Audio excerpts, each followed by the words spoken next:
All right, a Friday edition of The Zone right here on Sports Radio 810 WHB. Jason Anderson with you, Sterling Holmes, the Drake.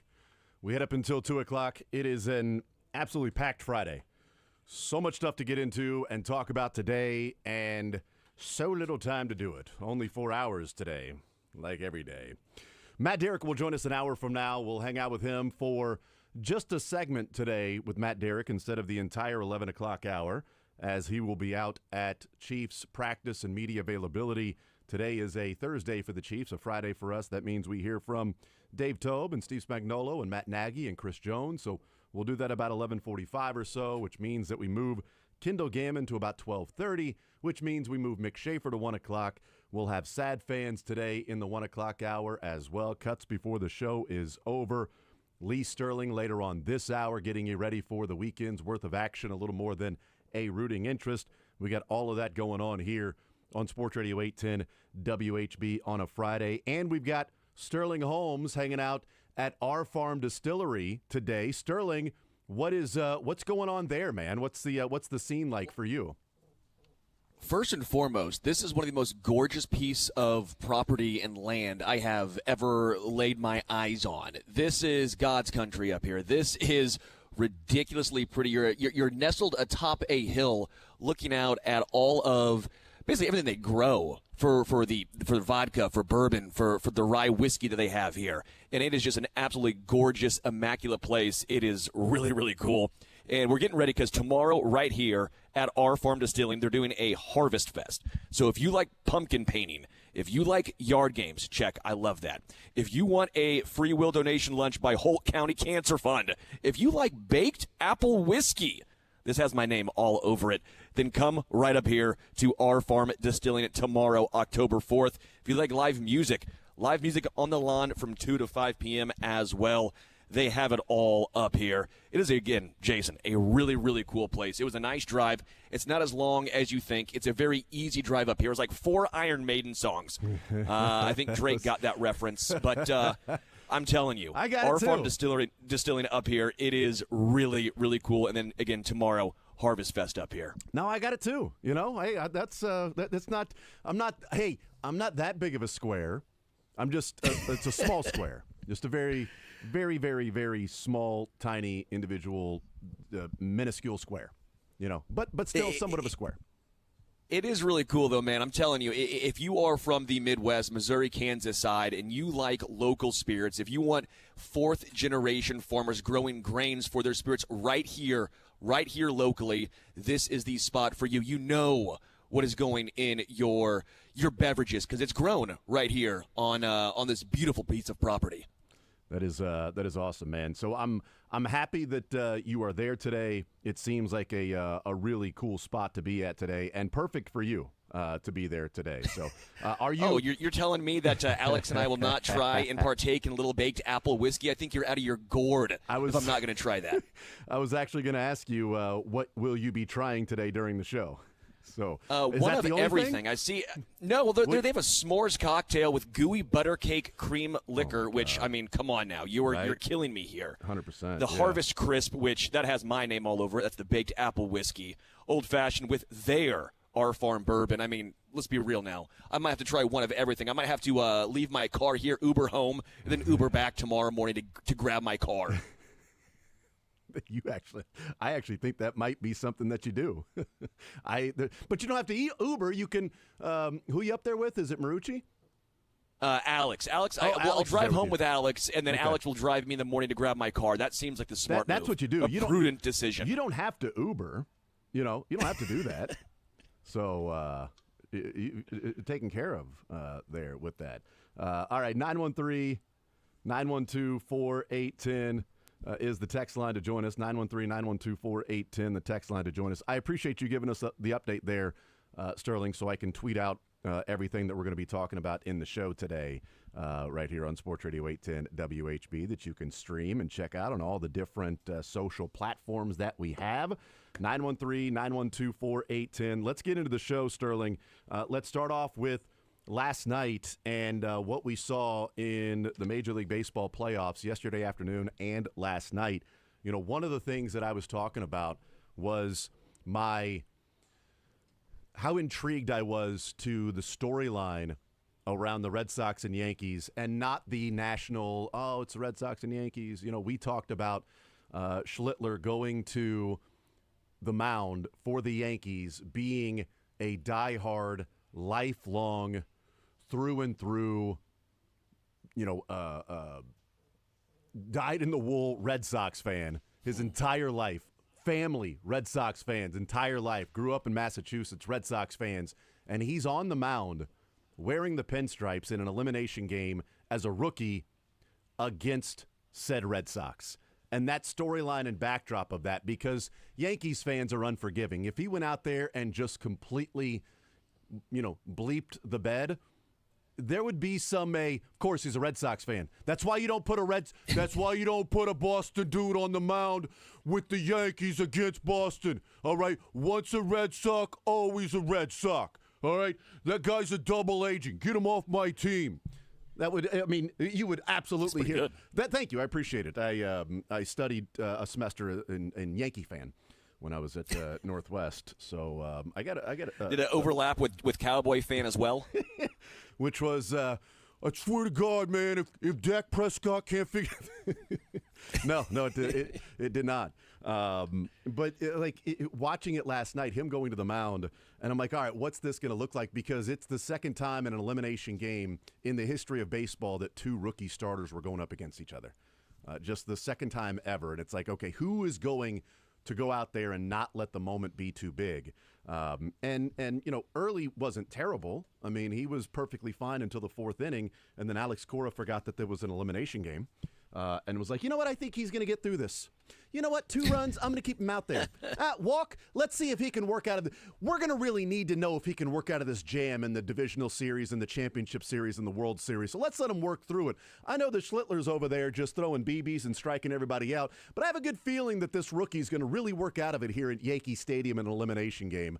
I think Alex Cora might have made more money last night by selling his front row ticket that he had as opposed to what he made as the manager, because he had one hell of a seat to watch that game, because that's all he was doing was watching that game and when it was blowing up and going away. Now, as it turns out, 1 run was all they needed, so it didn't matter for the Yankees. But still, at the time, you didn't know that Schlittler was going to go out there and do something that Sterling literally has never been done before in the history of Major League Baseball.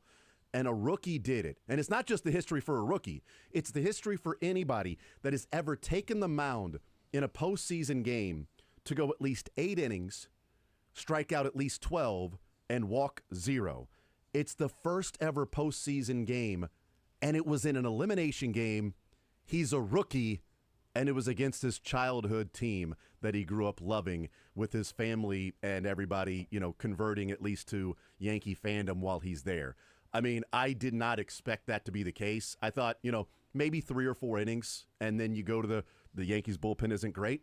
But, if he starts to get in trouble, you got to have a quick hook in elimination games. You can't allow this thing to sort of boil over unless you're, Alex Cora. But it was one of the most impressive things that I was watching. Annoyed because I had the Red Sox money line, but that's neither here nor there.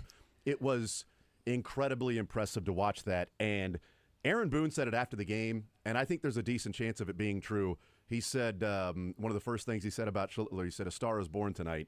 And if you go out there and do that, then how do you go to the mound ever again in your life without extreme confidence thinking you can do anything you want on the mound tonight? I mean, it was, yes, historic, impressive. I was hoping that he would go all 9 and just throw him out there and get a complete game in that situation. I know he was at 107 pitches, but he looked unhittable. I hate the Yankees, but I got to tip my cap and give credit where it's due.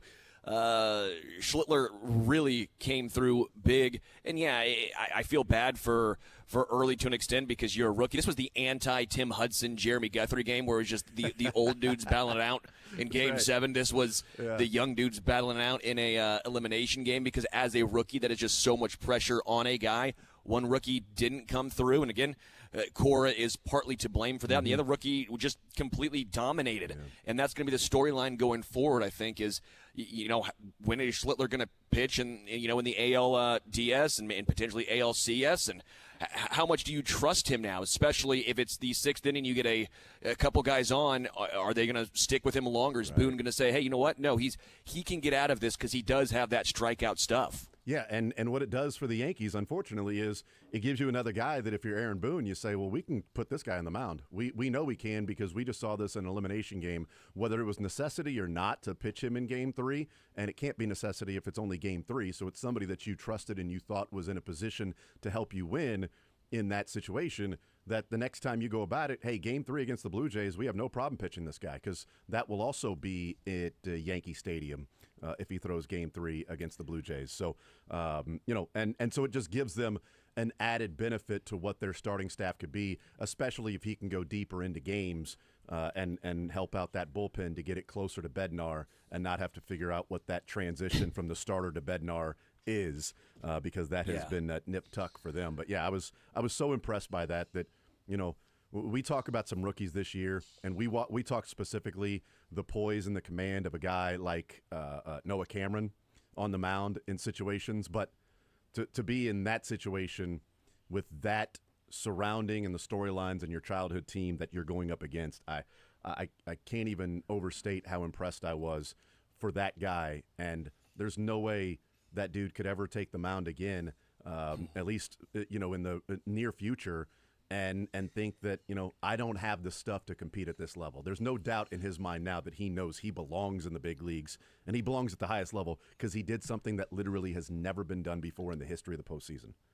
Well, Jason, I think the best point you made was the 0 walks. I mean, 0 walks when you're not – you're hyped. You know that first inning or two, you are so amped, and to calm your nerves, especially when you are a pitcher who traditionally has walked a lot of guys. He's in the 18th percentile in walk rate. That's not good.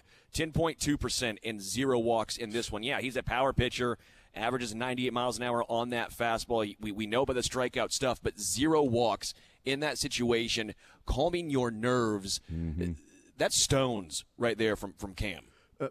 Sterling Holmes is at our farm distillery. We're going to hear from Lee Sterling later on this hour. I want to get into some K-State stuff in the second segment. We'll certainly talk a lot of Chiefs today. Matt Derrick, Kendall Gammon, Chiefs press conferences. Mick Schaefer will join us later on. Bill Barnwell has his first quarter awards of the season. And I know with the extra game, it technically sort of crushes the first. Technically, I guess the first quarter of the season will be over after quarter number 1 of these games this weekend. So entering the second quarter, the first quarter of the entire season will be done for the Chiefs, I guess. But Bill Barnwell has his first quarter awards. There's one particular award that he puts out there that I think is really fascinating from a Chiefs standpoint. And it's not a Chiefs player, but there's a connection with that that I want to talk about. And Xavier Worthy was on the Rich Eisen show yesterday, and he said something about his individual goals versus team goals, which I immediately thought about A.J. Brown, and told a fantastic story about Andy Reid and being a player's coach. So we'll get to all of those things. But last night in the 9th inning, by the way, kind of funny that Brad Keller hits Ryan O'Hearn in the 9th inning. I don't know why that made me laugh, but I'm like, is there an issue there? And I guess there was sort of like a laughing smirk from Ryan O'Hearn to Brad Keller in that situation because, it's not like they don't like each other. They played together. They seem to be friends, and there was some joking about it. But Freddie Fermin comes up there, and when he connected with the pitch, I thought he got it all, and I thought this was going to be one of those amazing moments where Freddie Fermin comes through. Instead, it's a fly ball.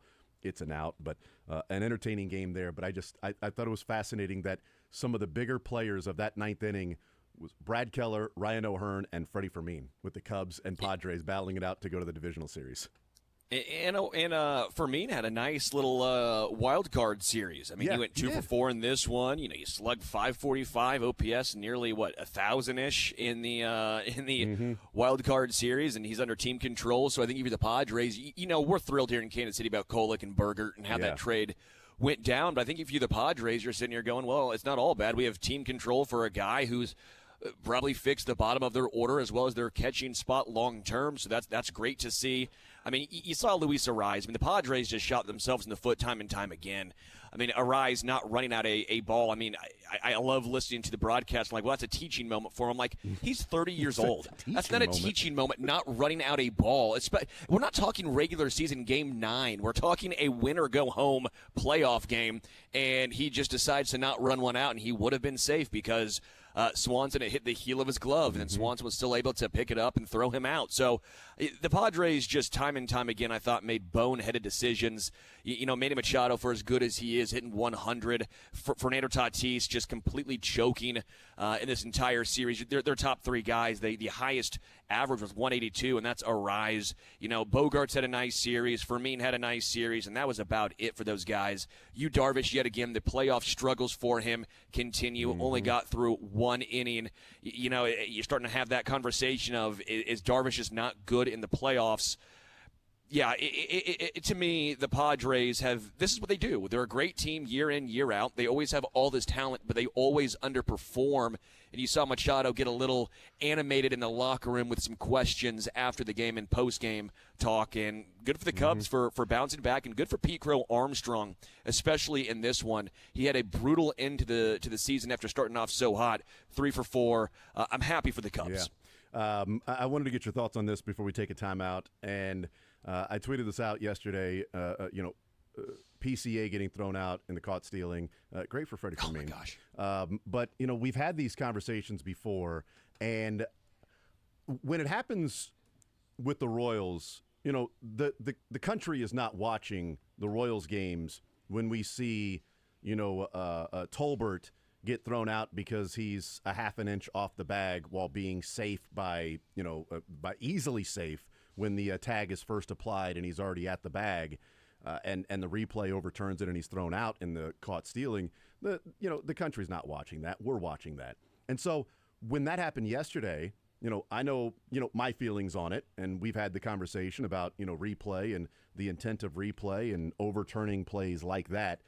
And so I didn't know what the reaction would be, you know, across the country to that. And I was surprised to see how many people were like, this has to change. Like, you've got to change that. This is not the intent of replay. This was not about a millimeter off the bag after beating the throw by a decent amount. Like, what was the intent of replay? And I tweeted that out, and there were plenty of people that agreed, but there were some that were like, no, if he's off the bag, he's off the bag. And I understand the traditionalist sort of view of that, but we did not institute instant replay to litigate, you know, small little, inches here or there when a player has already got to the bag and they're off it by an inch or two. I just think it can be fixed. And I was surprised to see that many people nationally weighing in on it. I think it's easy to do. You beat him to the bag, and unless you slide past the bag. If you slide past the bag and the glove stays on you, you're out. But if you're sliding and you're over the bag while sliding and you're able to stop with your feet, hands, whatever, on the bag, then, you know, you beat the throw, you're there, you're safe. It can be, on the base, off the base, all of those things. Yeah, I get it. But the baseball rules are also governed by a strike zone that floats. So why are we okay with the floating strike zone with each individual umpire? But it's a hard and fast rule that, an inch here or there when you've already beaten the throw and you're sliding over the bag and your exchange from hand to foot is when you're out. It's absurd. It's asinine. It's my pet peeve. It's why I was writing that letter to Rob Manfred for Robbie Boy to take a look at. It's just I was you're drinking right. coffee at that time when you said you're writing a letter to Rob Manfred. Don't do that. Well, yeah, for Robbie Boy. I mean, that dude hates baseball. But like, this is not what it's meant for, as you mentioned. But also, I think the traditionalists have this so wrong because they're actually hurting their case. Because the traditionalists, what was the call on the field? It was safe. That's a good point. For every traditionalist that's like, well, he was off the bag by a millimeter, so he's out. It's like, no, because that was never called back in the day. How many times was Lou Brock off the bag? I mean, people like learn to slide. It's literally, I'm not saying impossible, but it is so difficult to not raise your cheeks off of it when you're sliding into it by a centimeter. Like, this is just human nature. It's how the body works. Yeah. I have such frustration with the traditionalist crowd because they say, oh, well, you got to be in the bag the whole time, learn to slide, when there's no proof that Lou Brock or Ricky Henderson, that none of those guys ever came off by a millimeter, because you know why? They were always called safe because you couldn't see it in real time. You're always called safe in that situation because you beat the throw. So for me, that's almost my bigger gripe is with some of the traditionalists who I think are purposely being obtuse when it comes to this. It's an interesting point about traditionalists of saying, no, it's governed by this, but it's like, well, it also wasn't governed by instant replay either. So if we really want to go to the the specific intent, and also, like, it's okay to adjust and change things as the game progresses, because, you know, in 2023, they made a pretty massive change to the way that fielders are allowed to be on the field. Let me give you the original rule that was in place until 2023, Rule 5.01, or let's do 5.02. 5.01 is starting the game. So it just says about, home team shall take their defensive positions. First batter must get in the batter's box. Umpire calls play, ball, and all of that stuff. So 5.02 fielding positions. This was until 2023. When the ball is put in play at the start of or during a game, all fielders other than the catcher shall be on fair territory.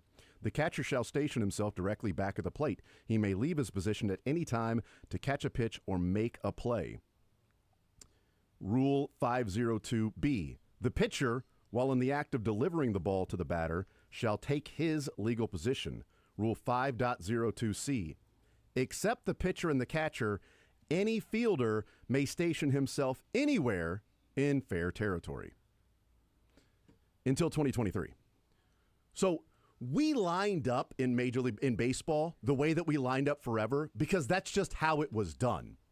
Until coaches started figuring out, what if we aligned guys based on tendencies of these particular hitters and take advantage of putting more guys in certain spaces where they hit the ball more? And Major League Baseball said, well, actually, this isn't great for the game. You know, people are complaining about it. Let's restrict players to specific positions and completely change the rules of baseball, which was all you got to do is be in fair territory. That's it. You could have 9, or I guess it would be 7 players lined up between first and second base on the infield if you want to. Until 2023. Welcome to Manfred ball, baby. We're not playing baseball. It's Manfred ball. But I mean, if traditionalists are willing to change that extreme rule, you were never required to have a left fielder, center field. You would bring guys in and play 5 infielders sometimes if the game was in dire straits late in the game. You would do that. We'd see that all the time, or not all the time, but enough to where you could put players in different positions. They completely changed that rule to specifically put players in spots that had never been required in Major League Baseball history. It's just where you lined up because that seemed to be the most advantageous places defensively to even out your defensive players to get the most likely coverage of the ground for that particular batter, until the advanced analytics showed, what if we moved guys around specifically to match this guy? This guy never hits it to the left side. So why would we put 3 guys on the left side? Let's put the third baseman over at shortstop, and then we're going to have 2 outfielders in right field, a center fielder that's in right center, a left fielder that's in left center, and we're going to have our shortstop at second base and our first baseman over there, and that's how we're going to defend this, which was always allowed until they said, nah, this isn't really great for the game. Let's change this, which can easily be done with the replay and stolen bases of, that's not really what this was intended to be. Let's go ahead and change this as well. So, and I think people who are wondering how do you change it, I think you almost just put a airspace above the bag. I think if you slide past the bag, you're out. If you if you beat the throw and then you slide past the bag and the glove stays on you, you're out. But if you beat the throw, you slide and you stay on the bag, you're safe. That's it. Pretty easy. Yeah, I mean, if your ass pops off the bag for a millimeter, that's not what it was intended for. Have the verticality rule almost. Just rule of verticality in basketball. I love it. Yeah. Right? I feel like that's the rule. We're making rules right here. You're welcome, Rob. Yeah, and then we can start having base runners do a Euro step around the catcher at home plate. We'll take a timeout. Sterling is at our farm distillery. We'll talk some K-State football on the other side of the break. KU obviously with a big one heading down to UCF, K-State with Baylor. And I want to talk about what we saw from K-State last week. And are they finally healthy? Is K-State this week what we are hoping the Chiefs will be in Week 7? We'll talk about that next.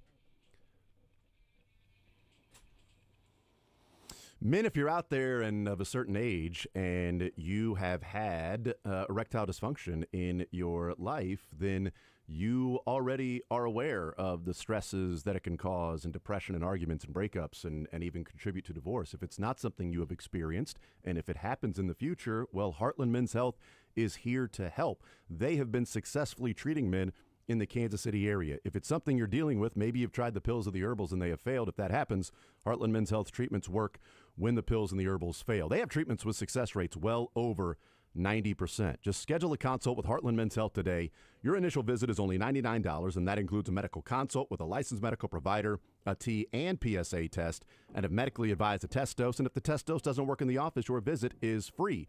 They have an expert staff with 3 locations to serve you: Overland Park, Independence between Blue Springs and Lee Summit, and North Kansas City. Call them today at 844-447-6600 or visit heartlandmenshealth.com.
All right, Sterling Holmes is down at our farm distillery.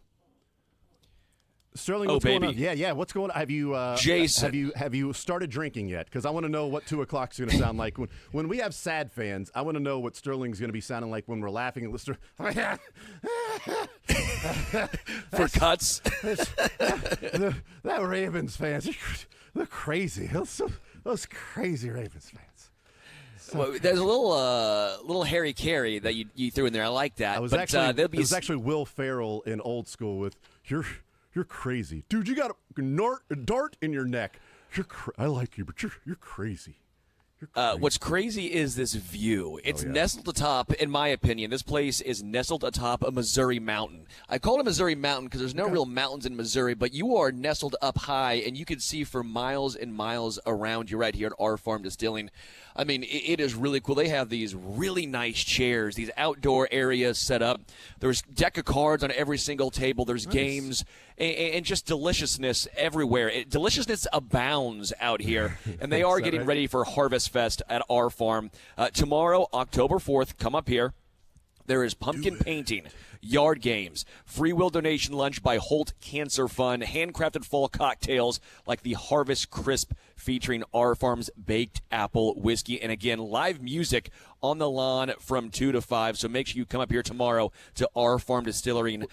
Fourth generation farmers growing grains for their spirits right here in Missouri. Real quick again, so the music is 2 to 5, but is with all of the pumpkin painting and all the different things, is that all day? What's the time frame for that? That's all day, baby. Okay. You can come to go at 11 o'clock, and they will be ready to rock. It is going to be a lot of fun. They have a whole bunch of events coming up, too.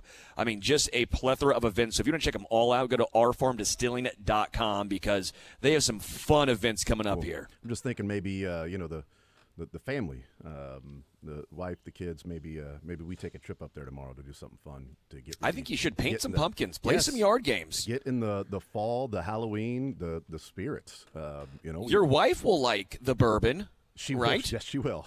She will definitely, and putting up with me, she'll need lots of it. So it's all good. We keep it stocked. You know what I mean? All right, let's talk some K-State. We'll hear from Lee Sterling coming up in a little bit. I want to talk. We're talking about K-State. I said that, is this K-State's Week 7 Chiefs game? And what I mean by that is we have been wondering about what the Chiefs offense will look like in Week 7, assuming health. When they get Rashee Rice back and they have Xavier Worthy and Hollywood and Juju and now Tyquan and Jalen Royals, throw him in there as your sixth receiver that people thought could go in the second or third round, and you got him in the fourth round.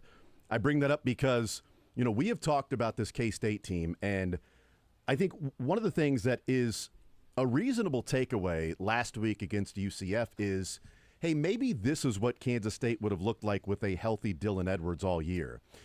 Maybe this is what the K-State offense would have been closer looking like if Dylan Edwards doesn't get hurt on the opening punt return against Iowa State in Ireland, and not having him. And by the way, I was pretty high on Joe Jackson. That hasn't really, materialized, obviously. But Dylan Edwards just changes the way that K-State can run their offense, and those big plays that are there. Obviously, we saw, the big one against UCF with that huge run from Edwards. But not only that, this could be the first game of the entire season, Sterling, where Dylan Edwards, Jace Brown, Bradley, and Lincoln Cure are all on the field at the same time for K-State. What they expected their offense to look like against Iowa State. And then, against North Dakota and against, Army and so on and against Arizona and against UCF. And it hasn't happened with, Brown leaving the game a couple of plays into it against UCF that, he is listed as probable to play this weekend. That Chiefs Week 7 offense that we've been talking about seeing, K-State is in the same position as the Chiefs, only this is now, I guess, Week 7 for them, right? Because Week 7 of the college football season, it's game number 6 for them, and they've had a bye week. So kind of the same thing. But game 6 for K-State, potentially, and I think it will be, the first time that we see what we expected this offense to look like. And I do think we should probably give a little more credence now that there may be some clear water for K-State. I like that. In their injuries moving forward. What say you, Sterling? You think, what do you, if they have their full allotment of players, I think there's a couple things with this. If they have their full allotment of players, then there's a real opportunity against a really bad Baylor defense that gave up over 450 yards of offense to Oklahoma State, that gave up over, 300 yards on the ground to Auburn, that Arizona State gained almost 200 yards rushing against Baylor. Oklahoma State gained 160 yards rushing. That if they got their full allotment of weapons, this could be a lot of fun tomorrow for K-State. Yeah, I agree, and I don't know if that's the biggest concern for K-State. I think it's that defense. When you look at what Robertson has done, he's thrown for over Take the over. Seven. But it's over at 60.5. I'm like, but take the over. I don't know if I like that, but Robertson's thrown for over 1,713 yards in 5 games. I mean, and it's not like he just picked up on Samford. That was actually, I think, his lowest passing total game, and it was that game. He threw for over 400 against Auburn, 440 against SMU, 393 against Oklahoma State. I mean, he's been really good against good competition. The Baylor team is just so inconsistent. But, yeah, you're right. For K-State offensively, they have to, because defensively, even if you play a good defensive game, I think Baylor's going to get theirs on offense. So it is going to come down to Ken Brown and Edwards and Avery Johnson. And again, I think we can talk away one about health, but Avery Johnson has to use his legs. I mean, that is what he does best. And he did it a little bit against UCF, and that's where I think really was the difference. Because, again, we talk injuries all the time, but I do think at times it can be a slight loser's mentality because every team has injuries, right? It's not just your team. It's every team that has injuries. I don't think Baylor cares. They care if they're playing a healthy K-State because it makes them better, obviously, but you don't use excuses, especially in college football. You just got to stack wins. But if K-State beats Baylor, then I think we're having an entirely different conversation because I don't think Baylor's great, but I think they're an average Big 12 school. And if you beat Baylor, you're sitting there going, well, you're 2-1 in the Big 12. You're not out of it. You talked about it, Jason. You brought this up, so credit to you, how heading into UCF's game, you got to think of this in stretches. Can you take care of it? Was it a 2-game or 3-game stretch, what you brought up? Two different two-game seasons for K-State. And I think that was a very good observation because this is part 2 of the first part. And if you beat Baylor, I think we're going to have a fun conversation about K-State of maybe it was just a horrendous start and they could turn things around. Yeah. And so, we'll see what happens with that. But, I mean, maybe it was a look-ahead game for Baylor, but, I mean, Oklahoma State was down 8 entering the fourth quarter against Baylor, and they lost at home to Arizona State. It's a huge one for Baylor because they get ready to go on the road for like 4 of their next 6 games. And so they've had a number of home games already, and this is the last of a longer home stretch for Baylor is against Kansas State, and then they are about to hit the road. So if they drop this one, it's going to be real tough for Baylor to compete in the Big 12 after losing at home already to Arizona State, and if they drop this one to Kansas State. But a great opportunity for Kansas State to be 2-1 in conference, only a game and a tiebreaker behind Iowa State, with an opportunity against, pretty much everybody else to a degree, and then you would have Baylor with 2 losses behind you and a tiebreaker over them, a team that was looked at as, a team that could compete for the title this year if certain things go their way. We'll take a timeout. We'll come back. Jason, go ahead. Real quick. I was going to say, just real quick, because, after that, then all you really have is at Kansas, Texas Tech, and at Utah, because you have a pretty tasty schedule if you are K-State. Yep, this is a big one to take care of. You get this one, you sort of get one back, if you will, from that earlier loss. We'll take a timeout. We'll come back, continue rolling. Lee Sterling, we'll hear him with Todd Lebo break down the weekend's worth of games, including that one that we're talking about, a little more than a rooting interest. That comes up next. Take the show with you by listening live on 810WHB.com, in the 810 mobile app, or by subscribing to The Zone wherever you get your podcasts. NFL fans, not sure what your favorite touchdown is, but for me, it's the next one. Because of DraftKings Sportsbook, an official sports betting partner of the NFL, every touchdown can bring you closer to catching in. From first touchdown scores like last night's Jake Tonga guy that made the first touchdown last night for the 49ers, to anytime touchdown props in the games, or the thrill of live in-game betting, and you get some of those boosts for live in-game touchdowns at DraftKings. Every snap is loaded with opportunity, and for first-time customers, here's the best part. Bet just $5, and if your bet wins, you'll get $200 in bonus bets instantly. Your team hitting pay dirt pays out to you. Download the DraftKings Sportsbook app and use code 810WHB. That's code 810WHB to turn $5 into $200 in bonus bets if your bet wins. In partnership with DraftKings, the crown is yours. Gambling problem? Call 1-800-GAMBLER. 21 plus, Kansas only. Eligibility restrictions apply.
pumpkin painting yard games, free will donation lunch by Holt County Cancer Fund, handcrafted cocktails, so much more. Music on the lawn from 2 to 5. They have so much great stuff up here. I'm getting ready to try some gooey butter cake cream liqueur in just a moment.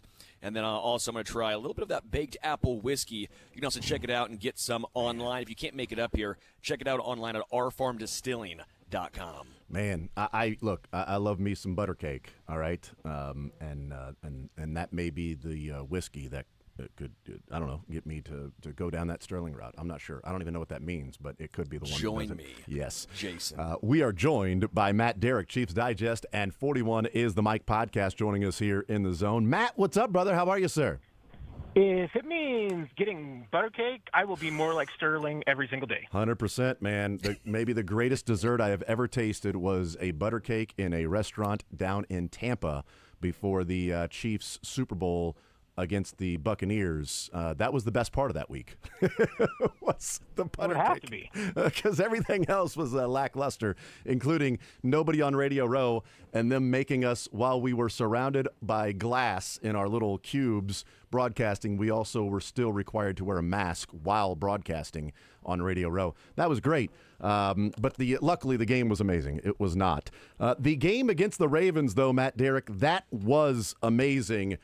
And I want to start off with this. As you know, we'll hear from Steve Spagnuolo and Dave Tobe and Matt Nagy and Chris Jones. But is this the new sort of reasonable expectation of the Chiefs' offense moving forward, close to what we saw on Sunday afternoon? I mean, you'd like to think so, right? But there's still some things that this offense needs to prove. The Ravens have not been playing good defense. They were even more dinged up on Sunday than they had been the first 3 games of the season. So it's not a completely fair test. We'll need to see this offense against a stiffer defense. And I don't know if definitely the Jacksonville's playing better defense than the Ravens. I don't know if Jacksonville's defense is as good as it looks on paper. There's still a little bit of a small sample size thing going on. Yes, they get a lot of turnovers, but I don't know how much of it is that the Jaguars force turnovers versus turnovers are sometimes given to them. We'll find out because, Mahomes, a lot of it's been made of it the last few days that, he's playing with risk. He's making turnover-worthy plays, but you know what? That's what he used to do. That was just kind of the way that Patrick Mahomes played, and you can see that. The last 6 quarters, I feel like Patrick Mahomes has been more Patrick Mahomes-like than we have seen in a long, long time. Mm-hmm. Probably more so than at any point last year. And how much of that was offensive line related and wide receiver related and game plan related, I don't know if we're ever going to really know for sure. But right now, Patrick seems to be playing with a lot of comfort. And if he plays like that, that's the thing, is that it really, when he plays with the comfort that he had on Sunday and the confidence that he has, and with looking downfield and keeping his eyes open and keeping him up and downfield, there's nothing this guy can't do. And I think he rediscovered that. So if that's the case, you know what, Jason? It doesn't really matter who his receivers are. I think he can hit us when he's in this kind of a groove. And if that's the case, having Worthy back, getting Rashee Rice back, it might just be the cherry on top. If Andy Reid is able to scheme me open and Patrick Mahomes make the throw and I catch it, then they are offensive geniuses and they should be immediate Hall of Famers. They don't have to wait 5 years. It's an immediate Hall of Fame induction on the field, by the way, Matt. Right after that play is over. It's like when a player, breaks a record and they pause the game for a second. They would do that and then bring the podium out there and then have, somebody introduce them and they give their Hall of Fame speech. I think he could definitely scheme you open. I think that could happen, and I would be fine with stopping the game at that point and just putting everybody in the Hall of Fame. 100%. Visiting with Matt Derrick, Chiefs Digest, and 41 is the mic. Did the Chiefs? I don't think the Chiefs went into this game wanting to do what I'm going to ask you. They just wanted to win the game. But did the Chiefs make a statement in that win against the Ravens to the AFC, the AFC West, the rest of the league, as opposed to what we were hearing the first couple of weeks when they were sitting 0-2? Yeah, you're right. I don't know that they necessarily went out intending to make a statement, but I think they did, and I think it was heard. because I've seen a lot of headlines this week. Chiefs are back. Mm-hmm. I don't know that Chiefs ever really went anywhere, but it's just, I mean, hey, it's the nature, it's the storytelling of the football world and the NFL. I mean, hey, if you go 0-2, sometimes you're just the worst team in the world. And there was a lot of people jumping off the bandwagon. There were people jumping off the bandwagon before the season started. And I'm not talking about Chiefs fans. I'm talking about, national media types who are like, oh, the Chiefs dynasty's over. I mean, the Chiefs didn't ever believe that, and so I don't think that. And honestly, I mean, I think they're fine with people underestimating them because they would love to maybe not have the bullseye on their back every single week. I think they'd love for people to underestimate them because this team seems to thrive on that. But they're not anymore. And so, like I said, I don't think it was necessarily the team's intention to make a statement. But when you win a game like that against an opponent like that, even depleted as the Ravens were, because remember, the Ravens have been giving up a lot of points, but remember, they were scoring a bunch of points too. Yep. And that's what is overlooked completely and totally in this game, is that for all the struggles that the Ravens defense was having, Lamar Jackson had his way with the league through the first 3 games. And Steve Spagnuolo just basically published a book on how to stop that. And we'll see. I mean, now Lamar's banged up, so the Ravens may have to play without him for a while. Mm-hmm. We'll see what this Ravens offense is without him, and then we'll see what it is with him again. If Steve Spagnuolo just maybe broke the Ravens, but it's entirely possible. Yeah, I feel like when you say, are the Chiefs back, and it's like, well, did they ever leave? It's a little bit of, Dr. Dre. It's like, the haters say Dre fell off. How? My last album was The Chronic. The Chiefs dynasty is over. How? They just played in the Super Bowl. Yeah, but they lost 2 games. But they just played in the Super Bowl, and they got better in the offseason. We'll see. And 2 weeks later, it's like, oh, wow, I guess they're still the Chiefs. Oh, you think? Matt Derrick, Chiefs Digest, is our guest. 41 is the Mike podcast. You mentioned the Ravens' injuries on defense. And certainly, yes, there is context to everything when we talk about, the NFL and these games that are played. But the one thing that I said this week a couple of times, Matt, and I wanted to get your thoughts on this, that, a year ago, the Chiefs played inferior defenses that we thought, man, they should really open up the score in this game. Man, I think this is going to be like a 31-17 game. And we had different weeks like that, and it didn't happen.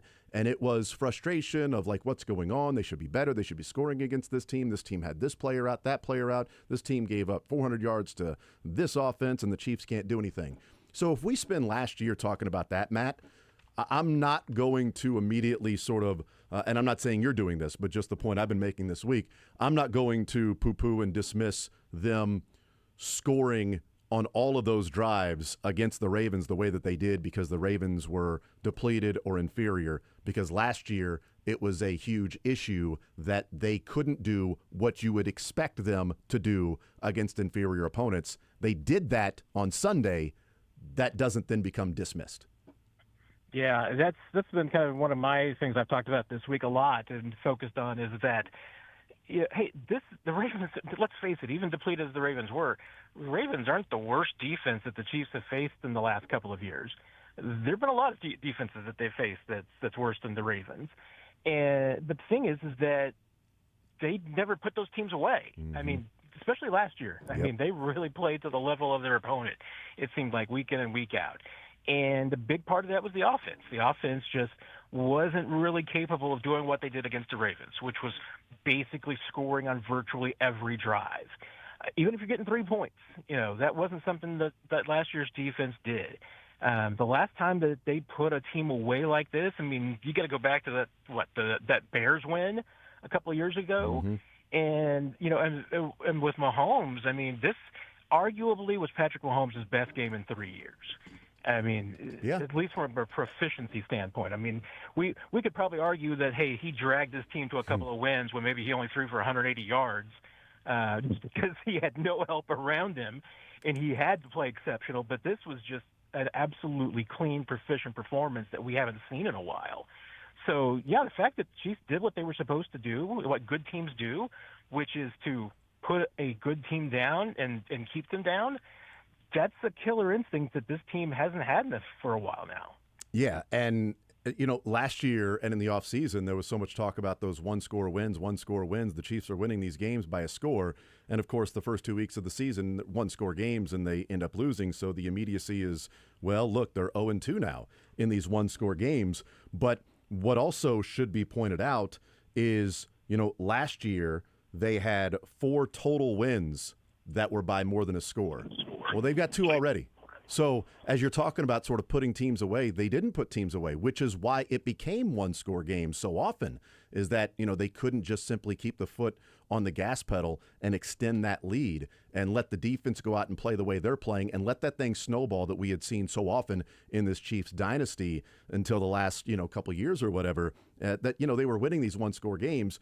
And now it's back-to-back weeks where they have taken control of the game in the second half and put a team away with distance that it didn't make the fourth quarter. There was no nerves, no anxiety in the fourth quarter. Gardner Minshew was in the game in the fourth quarter of this one for the Chiefs against the Ravens. So I think that's also worthy to talk about. And that they were able to do that. That's my transition, Matt. Worthy. what? That's a worthy transition. Thank you. I appreciate it. I'm it's the X factor that I'm bringing to the table here. How much of that offense? Now we've talked about the defense for the Ravens and the injuries, but specifically for what the Chiefs were able to do in efficiency, is that the difference of Worthy on and off the field? Were there other things that they changed and did differently schematically that created some of the efficiency that was there? Or is this sort of, this is the offense when you have Worthy that's a difference maker on the field because what he can do for other players? How do you assess just simply Worthy being on the field playing and what that offense looked like? Yeah, I mean, it's somewhat hard to isolate it, but I don't think there's any doubt. I mean, the Chiefs were able to do some things with Xavier Worthy on the field that they're just not able to do without him. They tried to do a little bit of some jet sweeps and some of the runs with their wide receivers while Worthy was out, but they can't do them with the same effectiveness as with Xavier Worthy. I mean, Nico had a really nice one. I mean, Nico Remigio had the longest run by anybody outside of the quarterback, longer than any of the running backs before Xavier Worthy got back. That 35-yard run by Xavier Worthy is now the longest run of the season. Yeah, so it's 2 wide receivers that have the long runs. Yes, fun. And so that's the topic of the pen up on the board and come back to later. Yeah. But no, his speed is different. I mean, Tyquan Thornton is fast, but Tyquan, I think his speed is mostly straight line speed. Worthy's got that ability to maintain speed through turns. That's why he's so effective on the jet sweeps. Why he's so effective in motion. The defense has to be worried about him at all times. And when Rice gets back, that's going to be another thing for them to worry about. But Rice is eye candy. I mean, he's the guy that they have to be concerned about. And when you do put him in certain places, that's going to slow down the defense. It's going to slow down the pass rush. Okay, well, now all of a sudden Xavier Worthy's making life easier for the offensive line. The offensive line, in turn, is making things easier for Patrick Mahomes. You can't necessarily quantify all of that, but there's ways without the football that Xavier Worthy makes this team better. And then you put the ball in his hands, and I thought I had an understanding about, and this is no knock against the other guys, but I thought I had an understanding about how good Xavier Worthy was and what the gap was between him and their second best receiver after him, or third best when Rice gets back. I think the gap's bigger than I imagined. Because, I mean, compared to what the Chiefs have had out there the first 3 games of the season, Worthy was well ahead of that, well on top of that. And considering the fact that he was bound to be rusty, he talked about being tired after the game, to put up the performance he did, 121 yards, I think, from scrimmage. Mm-hmm. That's something that I'm not sure that another player on this team is capable of doing right now. Yeah, and we'll see what happens, obviously, when they get Rashee Rice back as to what he can do. But I don't know that it's specific, like everything opened up because of Xavier Worthy, and if they went against the best defense in the league, that's what we would see. By the way, they got the Jags coming up this weekend or Monday night, and that's a team that can cause turnovers and things like that, which I want to talk about here in a little bit. But what has been sort of the apple of your eye. Are we at the beginning stages of the Brashard Smith experience for the Kansas City Chiefs and using him in different ways, and the Chiefs actually seeing on the field in a game the impact he can make with that 17-yard catch and run that I firmly believe was a 3 or 4 yard gain for Pacheco or Hunt? Yeah, that's the thing that I feel like that Brashard Smith brings to the table, is that he's got the ability to take short gains and turn them into big gains, because he's going to make guys miss, and his speed is going to be a difference maker. And I think there's other things that obviously he's capable of doing. The Chiefs, I think, with their actions, are at least acknowledging that he's still raw as a running back. And Andy Reid kind of alluded to this yesterday. He's only played the position for a year. So, yes, he's going to be impatient. There's going to be things that he hasn't seen before. There's going to be things that he doesn't quite understand. He's still learning the playbook, all of these things. But right now, I mean, the Chiefs, they do appear to be doing what they do, which is just adding a little bit more to his plate as a rookie every single week. Certainly seemed like that's what happened last week. Now, he probably got some touches late that were just the result a little bit of the game getting out of hand. And it's like, hey, all the backups are in, but they also used a little bit of Kareem in that mode too. But I don't think there's any doubt. I mean, the Chiefs know what this kid's got, and I still feel like there's probably a few things in the game plan that they're holding back for the second half of the season. They want to put that in when he is confident and ready. Andy Reid always talks about the fact that, with rookies, that he wants to make sure that he puts them in a position to succeed, and that's what they want to do with Brashard Smith. They want to make sure that he's comfortable when they finally start using him a little bit more.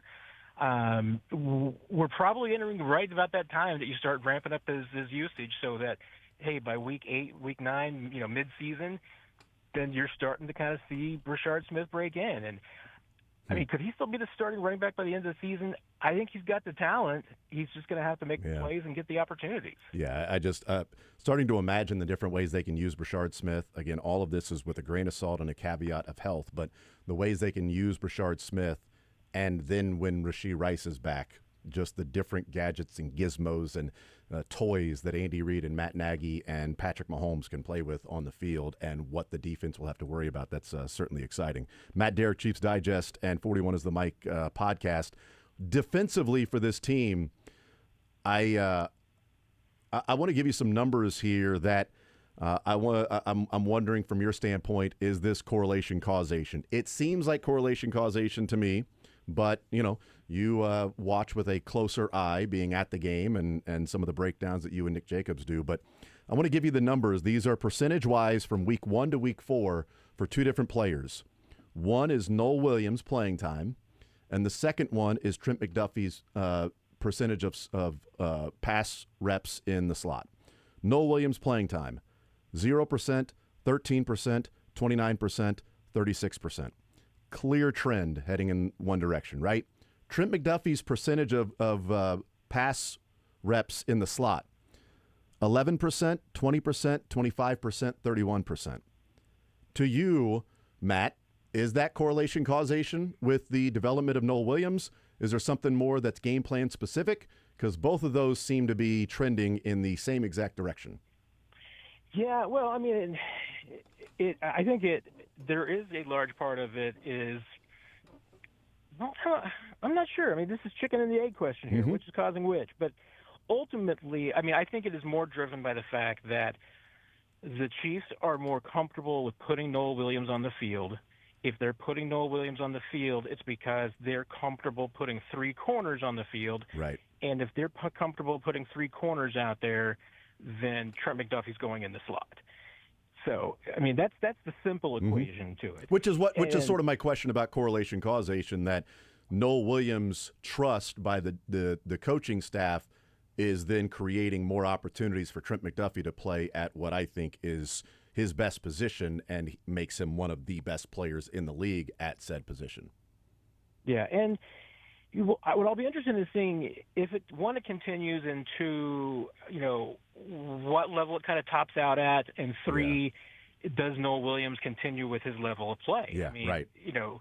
That's going to be the other question, because the Chiefs have certainly what they've done to this point has been try to use him. We mentioned this with Rashard Smith. It's the same conversation with Noah Williams. They're not going to put Noah Williams out there matched up against receivers that they don't think that he can handle. And that doesn't mean they're going to steer away from putting him up against good receivers.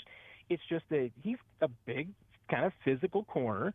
They're going to put him up against big, physical guys. So, you're not necessarily going to be putting Noah Williams out there against a speedster and somebody that can get away from him.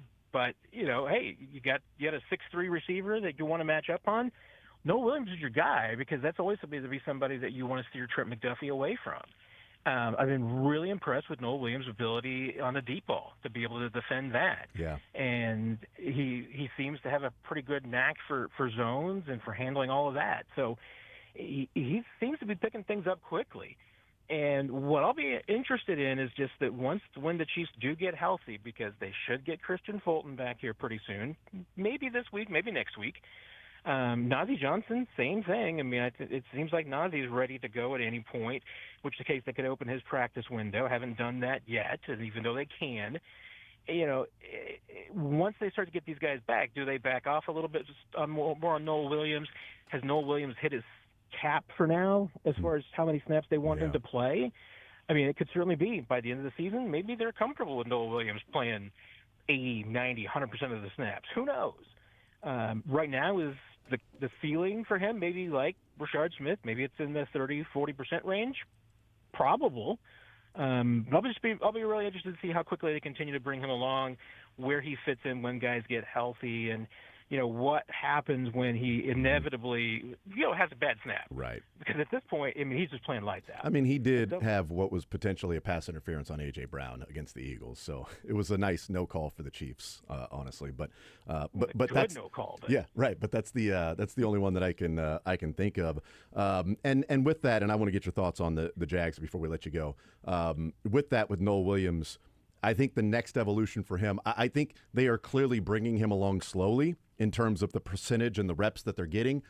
But what they're also doing is he's only lining up on the right side. Like right side of the when Noah Williams is on the field, he's the right cornerback. Right side of the defense cornerback. He's not lining up on the left side. So I wonder how much that, Matt, is, yes, we're bringing him along, but we're also limiting all of the things he has to know in terms of coverage and this and that of the changes that you put him in this position. He knows what he's supposed to do. So when he's on the field, Jalen, you're on the left side. Trent, you're in the slot. Noel, you're on the right side. And, he hasn't been traveling with anybody, obviously. You're on the right side. That's what you do. So the next part would be, if his reps increase, Matt, do they move him around from time to time and have him play left and right? Because the Chiefs don't play the Richard Sherman, you stay on one side of the field and that's all you do. McDuffie and Watson and Williams and Fulton, those guys are going to be going back and forth the entire game. Noel's the only guy that has been a set position so far. Yeah, and that's the kind of odd thing, which is that they do generally like to try and lock guys into one side, but right now they're kind of in a situation where they can't do that because the one guy that they want to lock in is Noah Williams. Clearly, they want to keep him on the right side. Well, Trent McDuffie, if he's going to be locked on the side, it's normally the left. I mean, and then just so Jalen Watson's normally on the right. But if McDuffie's going to be in the slot, Watson's got to move. So you're not going to lock him in. Fulton, even when he did play, when we've seen him, they were showing a willingness to move him around. So that's the thing. I mean, they only have the one guy that they really want to lock to one side, and I think they'll probably keep Noah Williams on that one side. I mean, that's usually something that maybe in a year 2, year 3 thing that they like to open it up. But to your point, he's gaining more and more of the playbook and responsibilities, but they still want to protect these guys. Yeah. And it's true for every rookie. Yeah, and to that point, the last 2 weeks for Trent McDuffie specifically, in week 3 against the Giants, he lined up on the left side. So the last 2 weeks, I should say, Giants and Ravens, he lined up on the left side 38 times and lined up on the right side 37 times. So it's almost split with McDuffie back and forth. Jalen Watson sort of the same thing, but Noah Williams right side only. What do you think of Trevor Lawrence? Is he a franchise quarterback? Is he? Sterling said he's sort of Alex Smith You put the right coach around him, the right players around him, he can win games as long as everybody else is there. Is he a guy that can high tide lifts all boats and carry a team, or how do you assess what Trevor Lawrence is and how Spags may attack him? Yeah, I mean, I've never seen franchise quarterback out of Trevor Lawrence. I mean, he's not a bad quarterback, but to me he's middle of the pack, and I think Sterling's got a point. I mean, to me, Doug Peterson seemed to get the most out of him than anybody else did so far, and Liam Cohen so far, I'm not sure that he's really tapped into what Trevor Lawrence does best and figured that quite out yet. So, hey, how do you affect Trevor Lawrence? I mean, Chiefs have won some games against him, and I think Spags, once again, I mean, he's got a pretty adaptable defense, so he's going to attack different quarterbacks in different ways. But we know it. What's his number one way to affect a quarterback? You get pressure on them and go after them. Mm-hmm. And I don't think there's any concern there about going after Trevor Lawrence. You're not necessarily concerned that if you blitz Trevor Lawrence that he's going to beat you. He's not that kind of quarterback. He still doesn't quite have those kind of weapons around him. He's got potentially maybe two really good receivers. He's got a really good running back.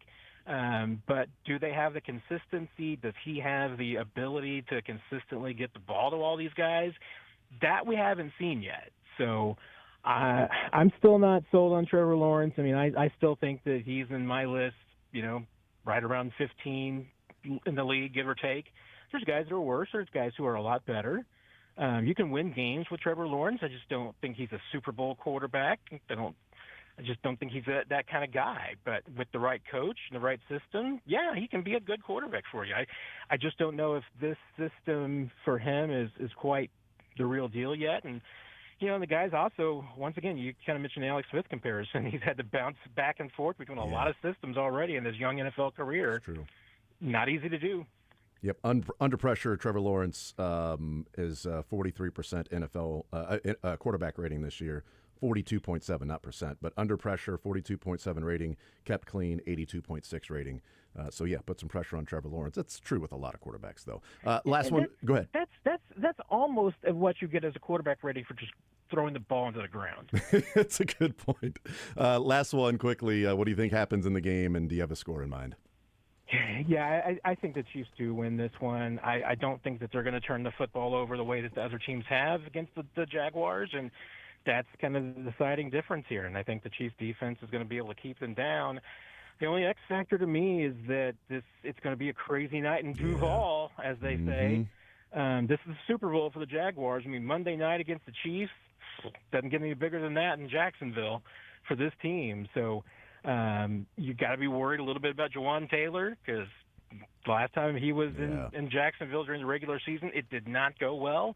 It's home for him, so it's an emotional game, but it's going to be loud. And for a guy that goes off the cadence, could be worried about him jumping early. We'll see what happens, but I think the Chiefs do pull this one out. I'm still vacillating on the score, but I'm somewhere around like Chiefs 30-17. 30-17. We'll see what happens. Matt, you're the man. Appreciate it, sir. Ask good questions, okay?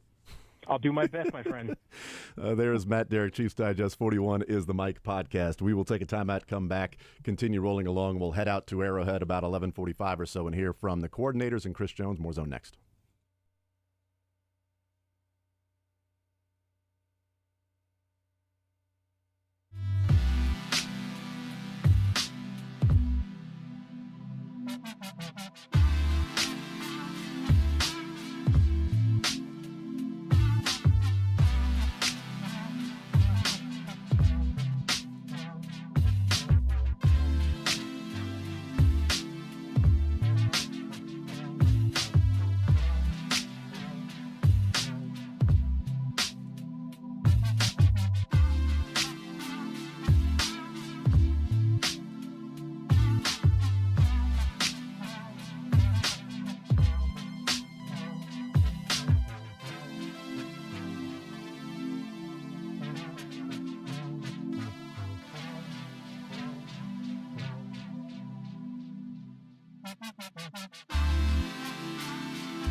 All right, we continue right here on Sports Radio 810 WHB. Thank you to Matt Derrick. We'll head out about 10 minutes from now to Arrowhead to hear from Dave Tobe, Steve Spagnuolo, Matt Nagy, and Chris Jones.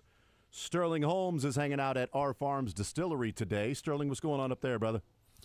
Yeah, it has been a phenomenal day already. Again, it sits atop this Missouri mountain where you see gloriousness everywhere around you. It's a 360 view. It's panoramic. It is absolutely a beautiful spot.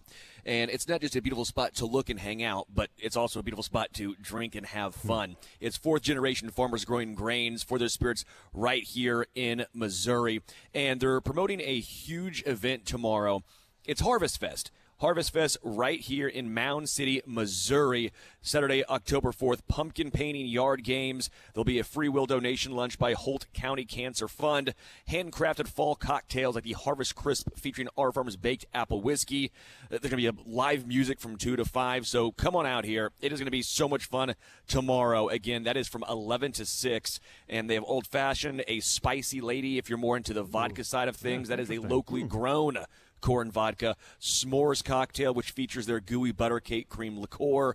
You have the baked apple whiskey at sour, which again, you can get that online at ourdistillery.com. And so many more great events coming your way right up here. Again, you don't have to go all the way to Louisville to get great bourbon. Just come up here to Mound City, Missouri, and they will take care of you. Yeah, if we head up there tomorrow, I'm going to have to see what the kids think of the s'mores cocktail. So they love s'mores. So let me know what your kids think. I think they'll like it. I think they'll really like it.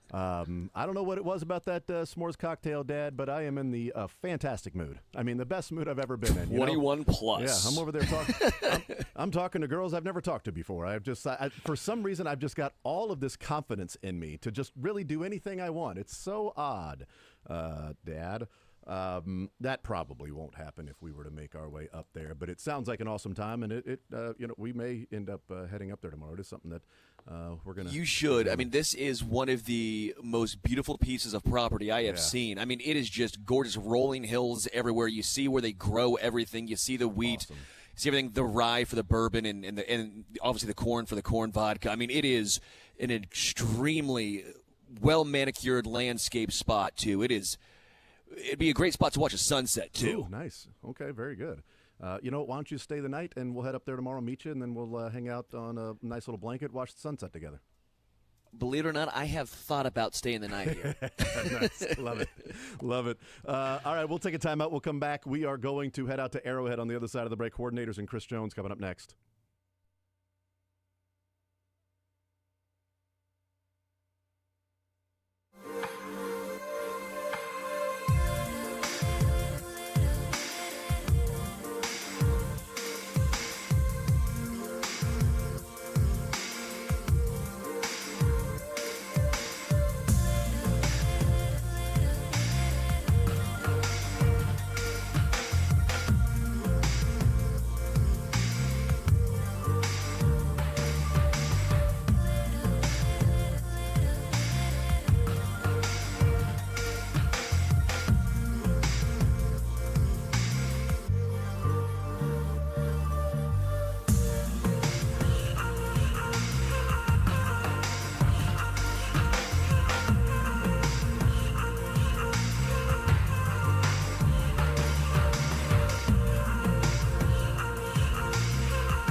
All right, we continue right here on Sports Radio 810 WHB. We'll hang out with Kendall Gammon coming up in the noon hour, about noon 30 or so. Mick Schaefer coming up at 1 o'clock. We got Sad Fans today, Ravens edition. The cuts before the show is over as well. 913-912-4810. We got Sterling at our Farm Distillery. Thank you to Matt Derrick, joined us earlier this hour. Lee Sterling in the last segment of the 10 o'clock hour. We talked some Major League Baseball playoffs from last night, what Schlittler's amazing night was, the divisional series matchup set, the 4 games tomorrow, starting at 1 o'clock with the Cubs and Brewers, and ending with Detroit and Seattle starting at 7:30. Those games, the National League on TBS, the American League on FS1, coming up tomorrow. Tonight we got high school game of the week with a little Blue Spring South, Lee Summit North action. A little rivalry there. Broncos in the house. Where you at? So we'll do that coming up in the show. We're going to hear from Dave Tobe right now. Nope, we're going to hear from... Sorry, I heard something in my ear, and I'm like, who's that? Dave Tobe. All right, let's go. Didn't have the... Sorry, I guess I just sound like Tobe. No, Sterling, tell me about Harrison Butker. What are you seeing from him from last week to this week on film? And is the connection to the football, is it better this week than it was last week? Thank you. Yeah, so I'm a little nervous about Harrison Butker, and I know they're long field goals and 50-plus yarders, but he's got to make those. He's the highest-paid kicker in the NFL. That is part of his gig. That's part of the responsibility of being that. So that's my thoughts. I was asking that as if you were Dave Tobe. That's amazing. What if he said that? What if he said, he is. I'm worried about Harrison Butker. He's the highest-paid kicker in the league. He has to make those. That would be quite the story. My goodness. That'd be electric. You know what? Part of me is like, you know what? Come on, Tobe. Let's do it. Let's get into him a little bit. Negative reinforcement is key. It's always key. People know this, especially with younger kids. The younger the kid is, the more negative the reinforcement should be. That's what I've always said. Always said that, you know. And then when you get older, then it's all about positivity. Hey, you're doing well, Harrison. Come on, just keep trying. Keep swinging that leg. It's going to work out for you, bud. You got it. It's all between the ears, man. You'll figure it out. You're too good not to. You know, it's all about positivity the older you get. But the younger, oh, my goodness, you suck. You're terrible. Why do you even play this game? Really? I mean, you're going to go out so you want to embarrass us in school and sports? That's fine. Hey, can you take your name off the back of your jersey, please? That'd be great. I don't want people knowing. No, it's actually Sanderson. That's never happened, nor will it ever happen. And we actually had honestly, we actually played a game where a coach was like that, and it was awful. It was terrible. You see like the stereotypes of people joking around, and it's like you'll never see that in real life, and then you actually see it in real life, and it's like could not believe it. There was a dude that was coaching first base for him because like his brother knew the guy and he was in town. He played college baseball, and he's like, yeah, that'll be fun to go out there and play and coach in this tournament. Don't know the guy. We were on the first base dugout, and he was he was coaching first base that day. And about the third inning, he walks over to our dugout and goes, hey, if you ever want your kids to not play baseball anymore, make sure they play with that guy. I said, dude.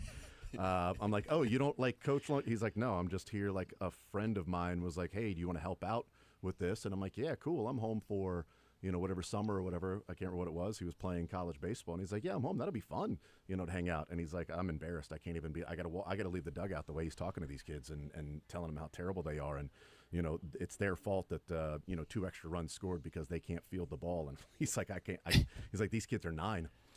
And it's just embarrassing. So that's actually, there are some that are out there like that. It's crazy. But don't be like that. And I'm not saying you need to be like that with Harrison Butker, but I would like to see him start making some of those longer kicks. You know what I mean? I wouldn't hate it.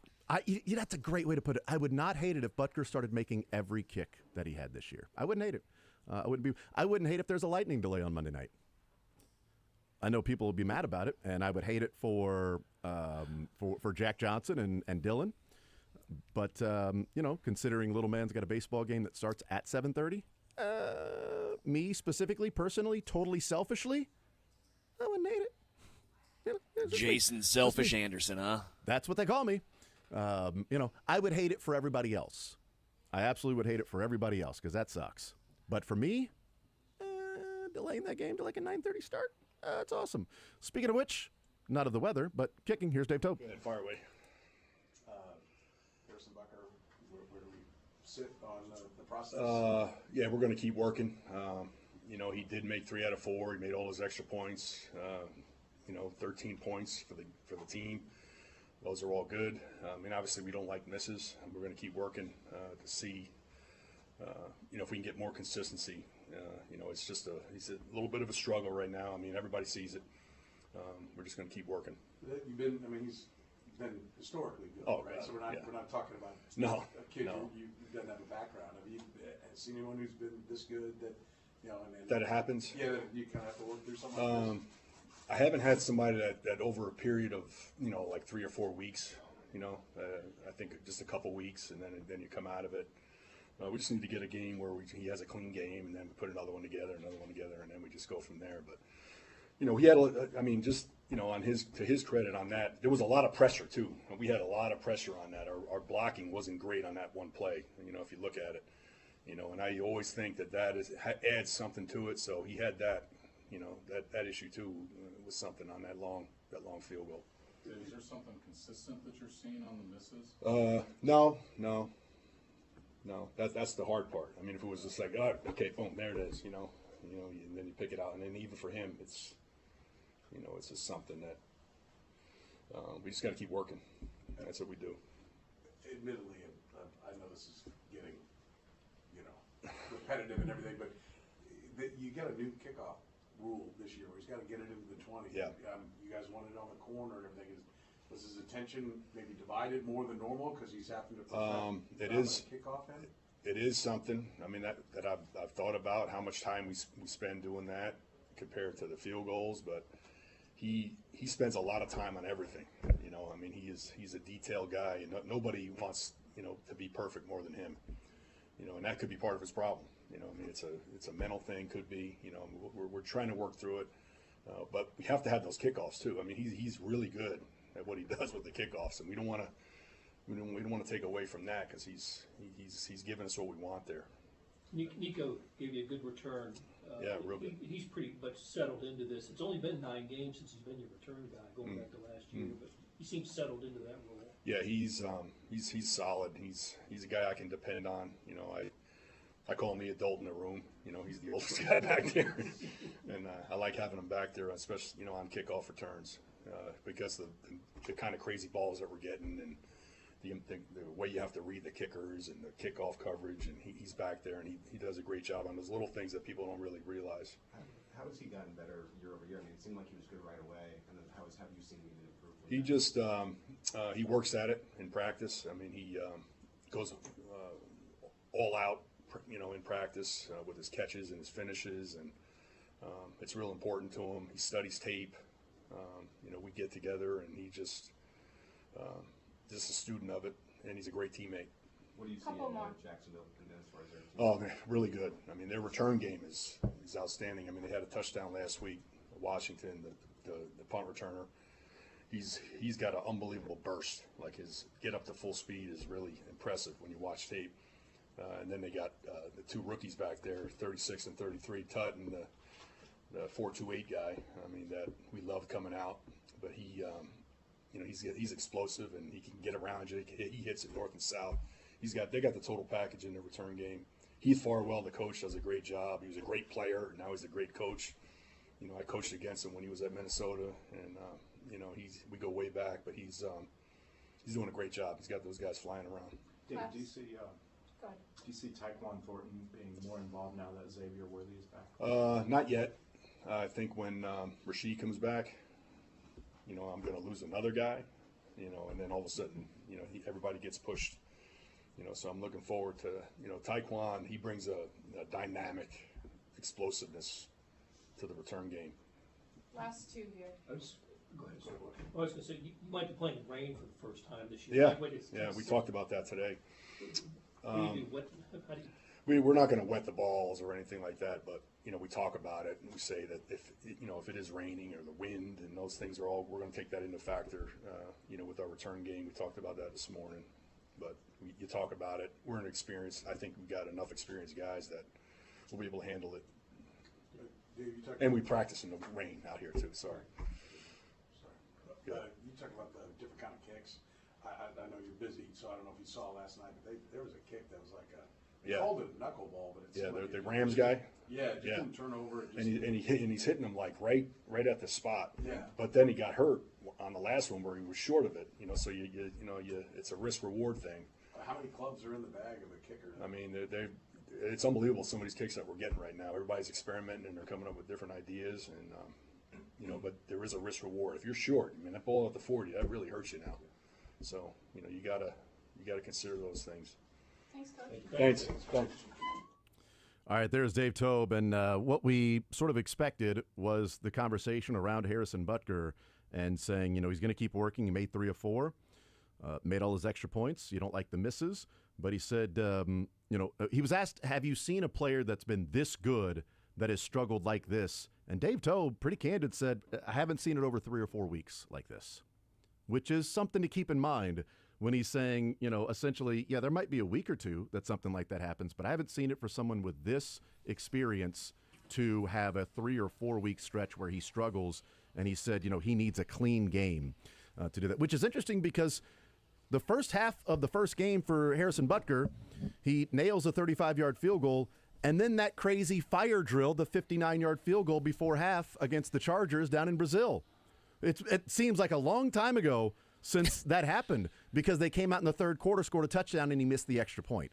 And it has been, and since then, it's been, okay, what's going on with Harrison Butker? Is he going to make the field goal, not make the field goal, or is he going to make the extra point or not? But his first 2 kicks were 35-yard field goal, bang, fire drill, 59-yarder through the uprights. Everybody celebrates. That's what Butker's there for. Great coaching by Dave Tobe. And the conversation since then, Sterling, has been about what's going on with Harrison Butker. Just interesting, the first 2 kicks versus what we're talking about now. Yeah, 100%. And the fire drill was still incredible. Can't take that away, but you need to make the consistent ones. You have to have the consistency. And again, I know he's missed a lot of 55-plus yarders, but that's what you are getting paid. That's what the money's for.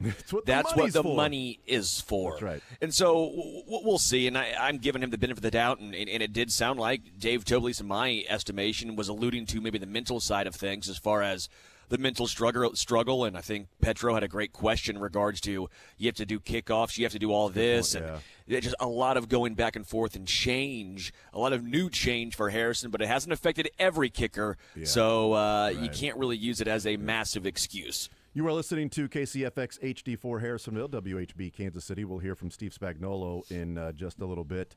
Or Matt Nagy. We'll see who gets to the podium first. What if it's a race? It's a race, actually. Yeah. It's like a relay race or something. They're sprinting to try to get there. Do you think they draw straws, like who has to go first and who goes last? I don't know. It's a great question. It's like spin the bottle, but it's spin the football. And, they put chalk on one side of the football, so then they spin it, and that's the arrow part. And then that's who has to go. In fact, it's Matt Nagy. He's up now. Quiet crew. I never have a lot to say at the beginning. I mean, I'm already, I don't know if you want to talk about the last week's game, but we're kind of into the next one. It just seems like forever to get to what is an NFL Thursday, right? But it's good to be cranking it out and playing another good football team. So with that, I'll just open it up. Steve, Trevor Lawrence has been better against the blitz this year. Just wonder what you've seen and just the way he's able to react. Yeah, it looks like a quarterback that we always knew he had a lot of talent. I've always felt that way, but it looks like a quarterback that's really comfortable in a system that's new. You don't usually see that right off the bat, but they sure have put it together pretty good, pretty quick. It's resulted in 3 wins and a bunch of points. So, I mean, there's no easy games in this league. There's no easy offenses to defend. I mean, throw the tape on these guys, and it's like, wow. They got receivers, and the running back, I think, is the guy that's kind of generating it right now. So, like all these games that we play where people are going to run the football, if we don't stop that first, then it becomes a long day. And their offensive line too. It's protected and for the run blocking as well. What have you seen from that? Yeah, really good. The young man that they brought over from Tampa, their center, a couple of plays early when I was watching the film early in the week just kind of stuck out. And anytime you can have the center in the middle of it, and he obviously knows Liam's system because he was with him, I think that's kind of been a little bit of the glue.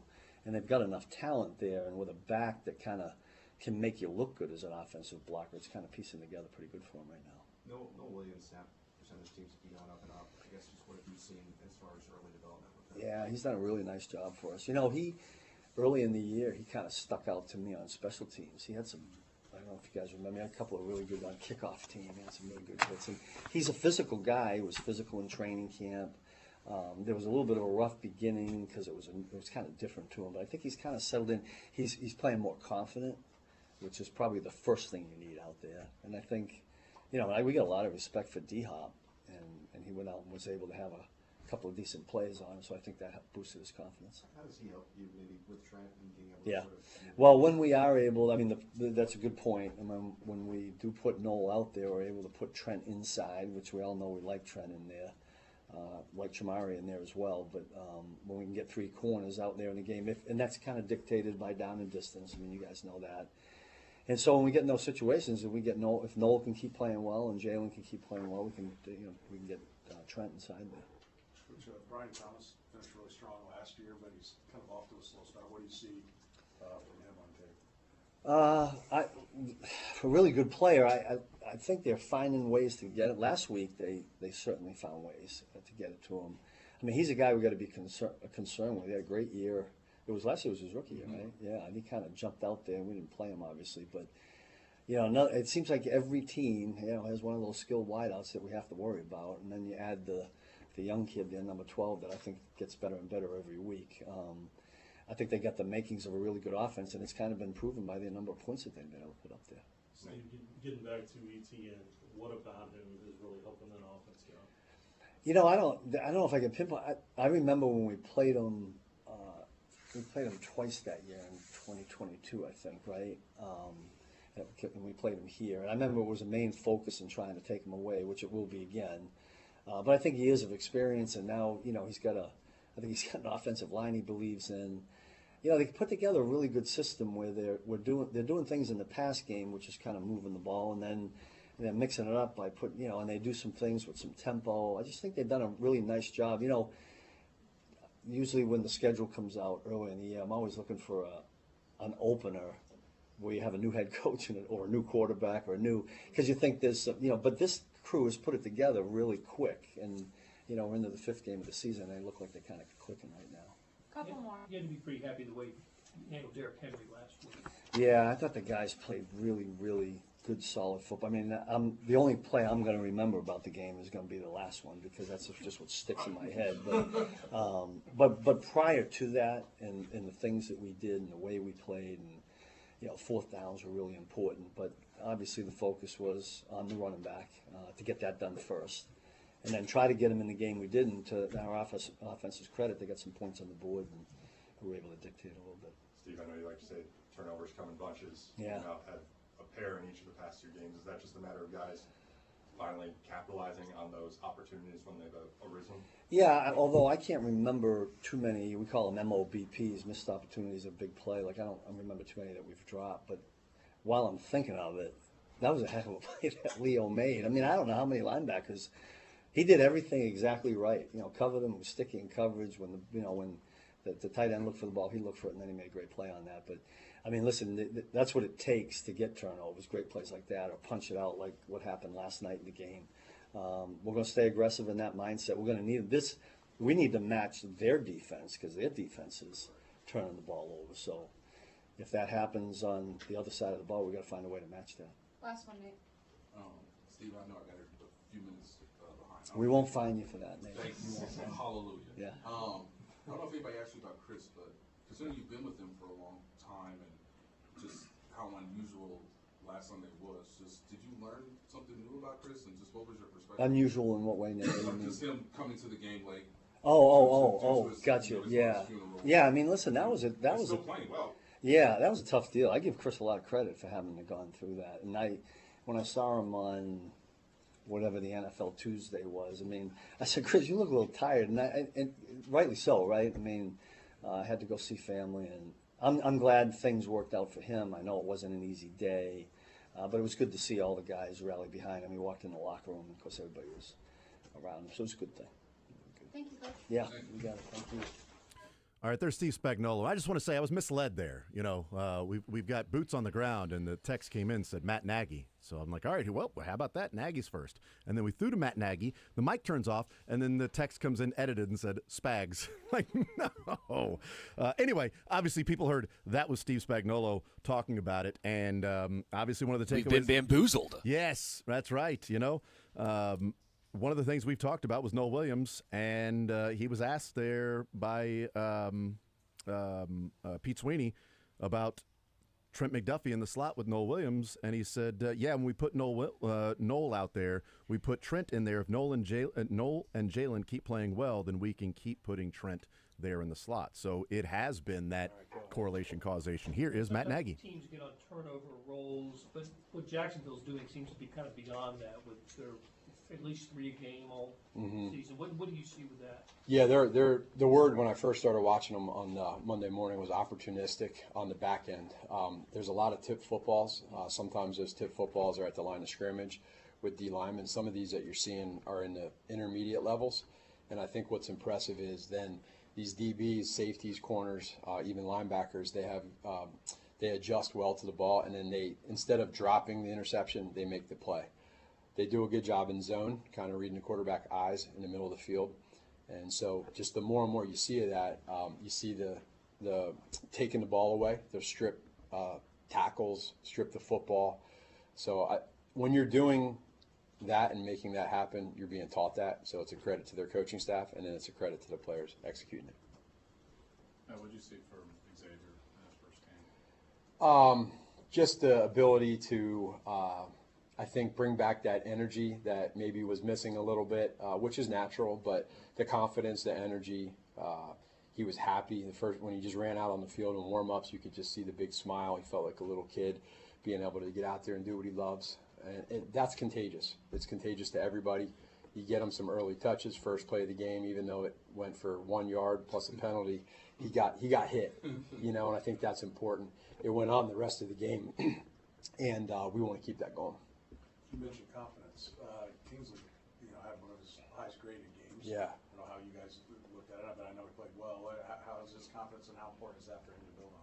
It's a beautiful thing when you get those guys on the front end there doing what they did this last game, and it's going to happen intermittently at times. There's still going to be some times where there's some hiccups and he learns on the run, but really, really special game that he put together. And for anybody and anything that we do in life, when you have confidence and you can play fast and you start believing more and more, it's infectious. And I think like that left side, those young guys continuing to have that, it just moves on to the back end with your quarterback, with your coaches, your running backs, everybody else. It's good. How can you tell he's playing fast, Matt? Less mental errors, communication-wise, being able to just recover if he gets beat it could be as simple as a 6-inch step, but just playing strong, just playing confident, and I think in practice you feel it too. It doesn't just happen on game day. He's putting together some consecutive good practices. Matthew, what have you seen from Josh Hines-Allen? Yeah, again, those edge players, him being one for sure, playing him over the years, powerful, savvy, experienced, strong, quick, like every superlative you can think of, it's him, and so a ton of respect.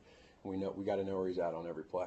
Couple more. Did you see the defense, walk the safety back? Did it give you a little more in the run game, open up some more underneath, just that threat of Worthy's speed? I think it did, and I think we knew that going into it. We felt that going into Brazil, that first game. We thought it was going to be similar to that, and then 3 plays later, you lose that, but that's football. You got to bounce through that. That's a weapon that Coach Veach and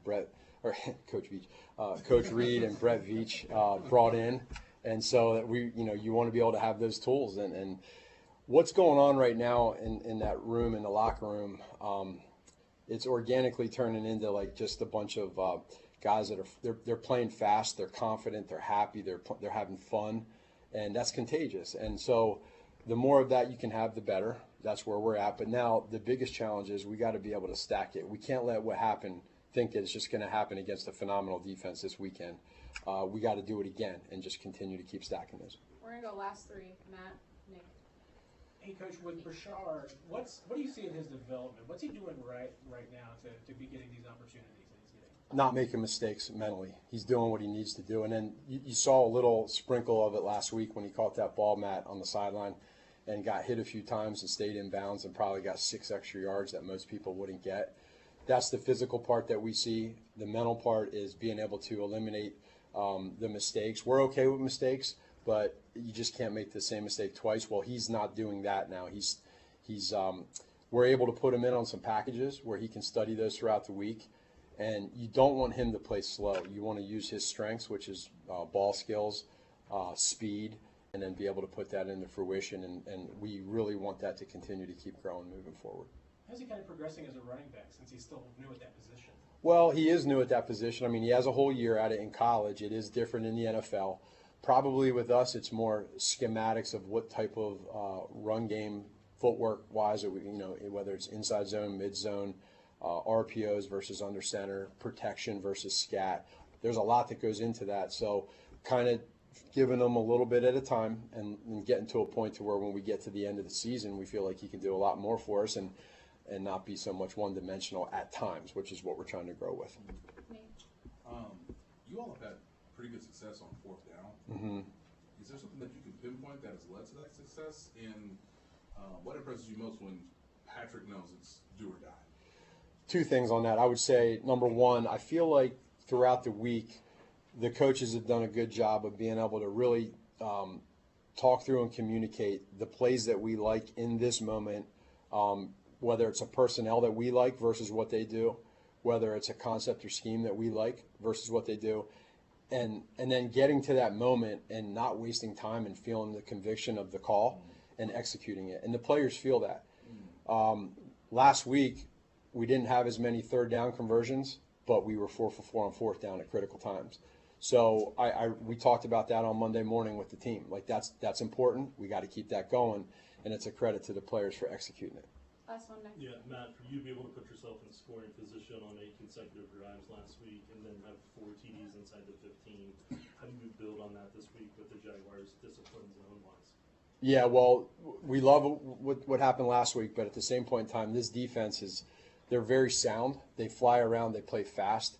The different types of zones that they play, they can try to confuse you, and then their execution is really good. So we got to just make sure that we build off of that. It's a positive, but it can't be one of those, take one step forward, two steps back. We got to keep that going, and it's all about prep, good week of practice, and then on game day, you want to just score a bunch of touchdowns and stay away from field goals. Thanks, Coach. All right, there is Matt Nagy. Little break between the coaches and Chris Jones. We'll take that with them. We'll come back. We will hear from Chris Jones and his interesting day on Sunday when he attended his aunt's funeral, got back to the stadium about an hour before kick, and went out there and did Chris Jones things, which is always appreciated from the Chiefs defense. So, yeah.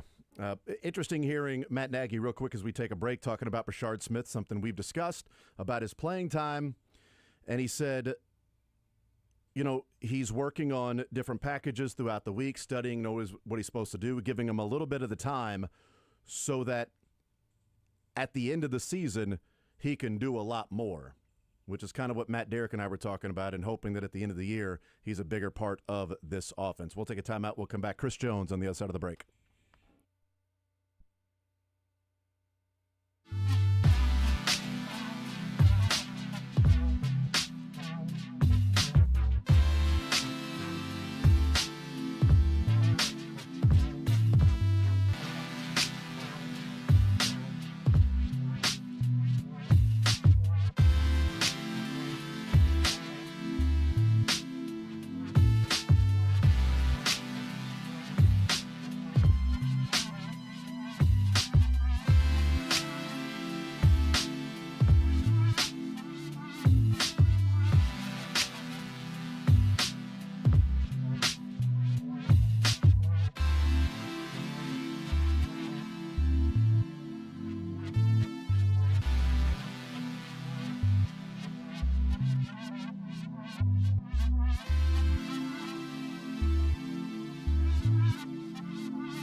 All right, we'll continue on this Friday edition of The Zone. We'll talk with Kendall Gammon coming up in about 15 minutes or so. Mick Schaefer will join us at 1 o'clock. We got Sad Fans Ravens edition today as well. We got press conferences heard from Dave Tobe, Steve Spagnuolo, and Matt Nagy. And now we head out to hear from Chiefs All-Pro defensive tackle Chris Jones. Name and just what she meant to your life. Her name was Angela. She meant a lot. I actually stayed with her for a duration, part of my life, probably like 5 or 6 years. So we was very close. She was actually watching my game when she passed away. So, you know, it meant a lot to me, my family, huge supporter. Yeah. Where was the funeral held? Was it back in your hometown or was it somewhere else? Yeah, it was back in Houston, Mississippi. Yeah, in the church we all grew up in.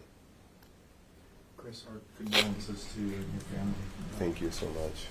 Did you said she passed away when she was watching one of your games. Was that the Giants game? Yeah, I actually got the news after the game. Just something that was unexpected? Yeah, it's very unexpected because usually after the game, especially after the game, you get a sack. The family called and congratulate me or send me a text. So I was calling everybody like, hell yeah, about time we got the sack. Let's do it. This is the beginning. And, you know, it was like, call your mom, call your sister. I was like, everything's okay. And unfortunately, she had a heart attack watching the game. I'm sure the game was probably largely secondary to everything, but was there at any point in the process that you were like, am I going to get back in time for this thing? Me and Coach Reed talked about it, and more so it was about making my aunt's funeral. And if that was a time frame where I could get back, I would try to get back. But they completely understood, and we came up with a plan around it.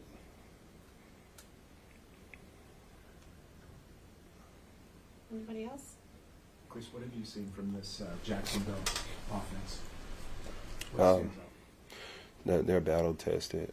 You watch them throughout the course of the few games they've played. They've been battle tested. The Houston Texas game, it was a battle, especially in the fourth quarter. It was a back and forth battle, and their defense has been playing lights out. Trevor Lawrence has made a lot of progression throughout the years, and he's made a lot of big throws when the team needed him. So they have a very great cohesive group that's playing well together right now. So it's a challenge for us as a D-line and a defense to get after them. I know it wasn't a sack on the play Sunday, but you're the one who creates the initial pressure that makes Lamar sort of step up and bump into his own teammate for the fumble. When you know it's not in the box score, but you see the impact that you have, just what does that do to you, whether in that moment or when you go back and rewatch the game? I mean, a lot of times, you're not going to get credit for what you do because sometimes the stats don't align, but that doesn't deter your impact that you have on a game.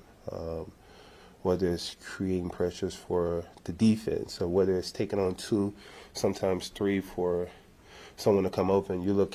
I was watching a stat in the D-line room that Nick had 5 pressures that were untouched, and that's cohesive to the group of the D-line because when you have guys taking up 2, and the tight end and tackle is taking up a D-end, then your linebackers can come free. We just want those roles to reverse, okay? Spags start pulling the linebackers up, had them to take 2 and give us a free shot, We definitely have a very DB/linebacker friendly defense. We just want Spags to kind of, make sure that this thing is evenly matched. Chris, how nice has it been to see this defense start to produce turnovers? I know Spags likes to tell you guys that they come in bunches, but is it nice to see it happen? Absolutely. I think that's something we harp on week in and week out. Turnovers, sacks, and affecting the quarterback. So I think they go hand in hand if we're rushing like we should and forcing him to throw the ball quicker than his expected timing, then more turnovers will come, and then eventually more sacks will come. So from the D-line, not the linebackers or the DBs. Were you impressed by Leo's pick? And that was sweet. That's also a pressure that got in his face. Nick Bosa was right there again, you know. It's a trend coming. Spags seems pretty upset by he said when he walked in here that the only play on his mind was the last run. I just wonder if you guys can tell that whenever you guys reconvene this week.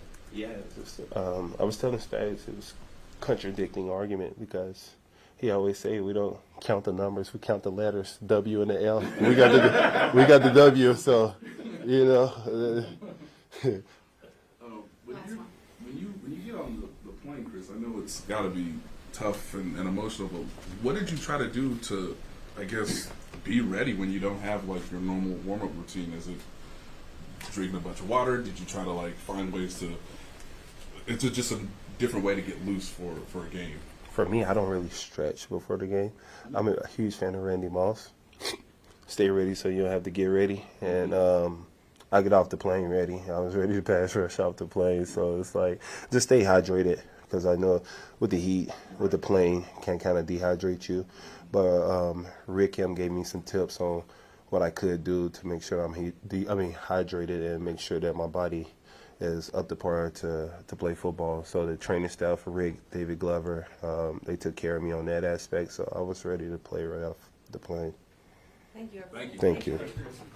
All right, there's Chris Jones, and yes, Chris and I have that in common. I do not stretch before the show. So I just, right here, you don't have to get ready if you stay ready. And that's how I view the show every day. No stretching.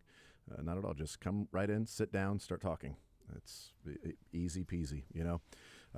Fun stuff from Chris Jones after the emotional stuff from Chris Jones about his aunt. So we'll take a time out. We'll come back. We need to talk with Kendall Gammon. We'll check in and see where Sterling's at, what he's up to. And we'll check in and see what Kendall Gammon is up to because he's out of the city. He is heading somewhere pretty cool to watch a football game. We'll talk about what that is coming up next with Kendall Gammon.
All right, we'll continue right here on Sports Radio 810 WHB. Jason Anderson with you. Sterling Holmes and the Drake heading up until 2 o'clock. Mick Schaefer joins us at 1 o'clock. Sad Fans Ravens edition. We'll get to that in the 1 o'clock hour as well.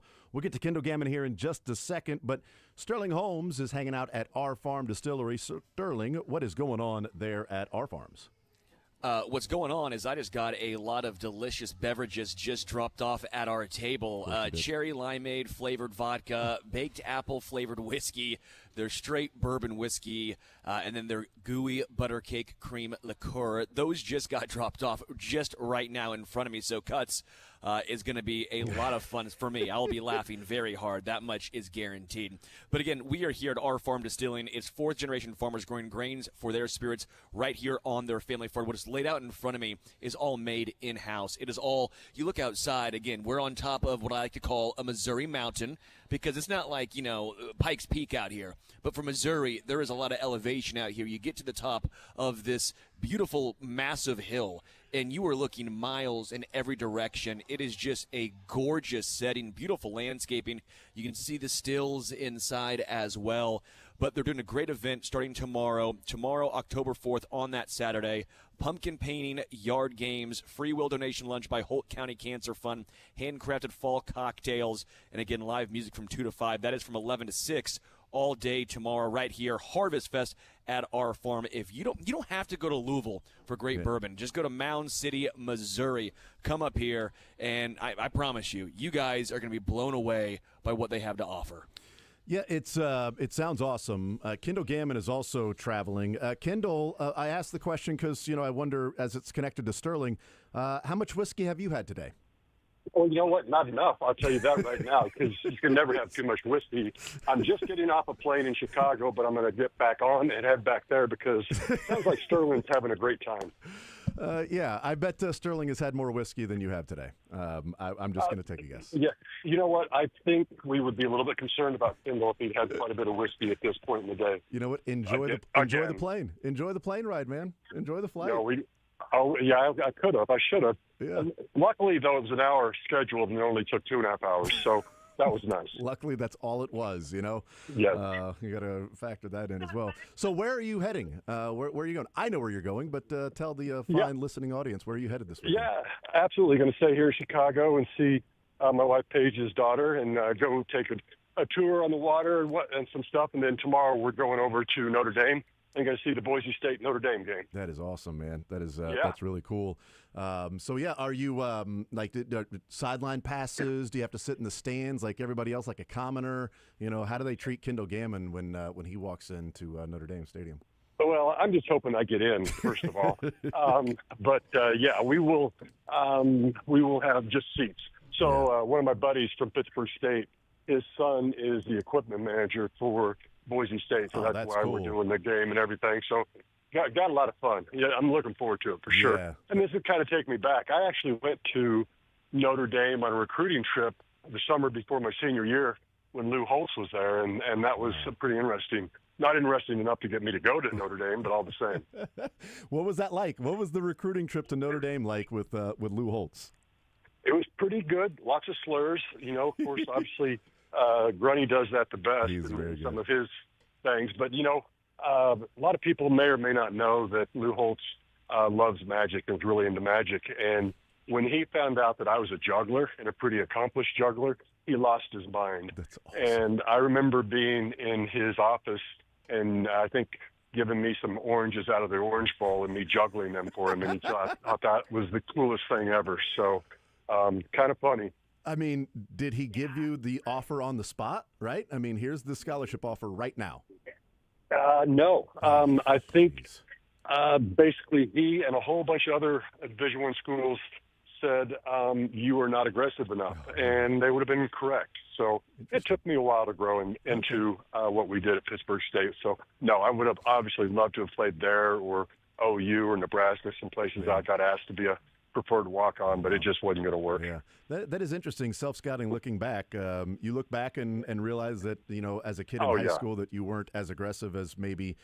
I mean, you're going and playing at Pitt State and taking these visits. Then you're clearly really talented if you don't even feel like you're that aggressive as what you should be if you're still catching the eye of all these coaches.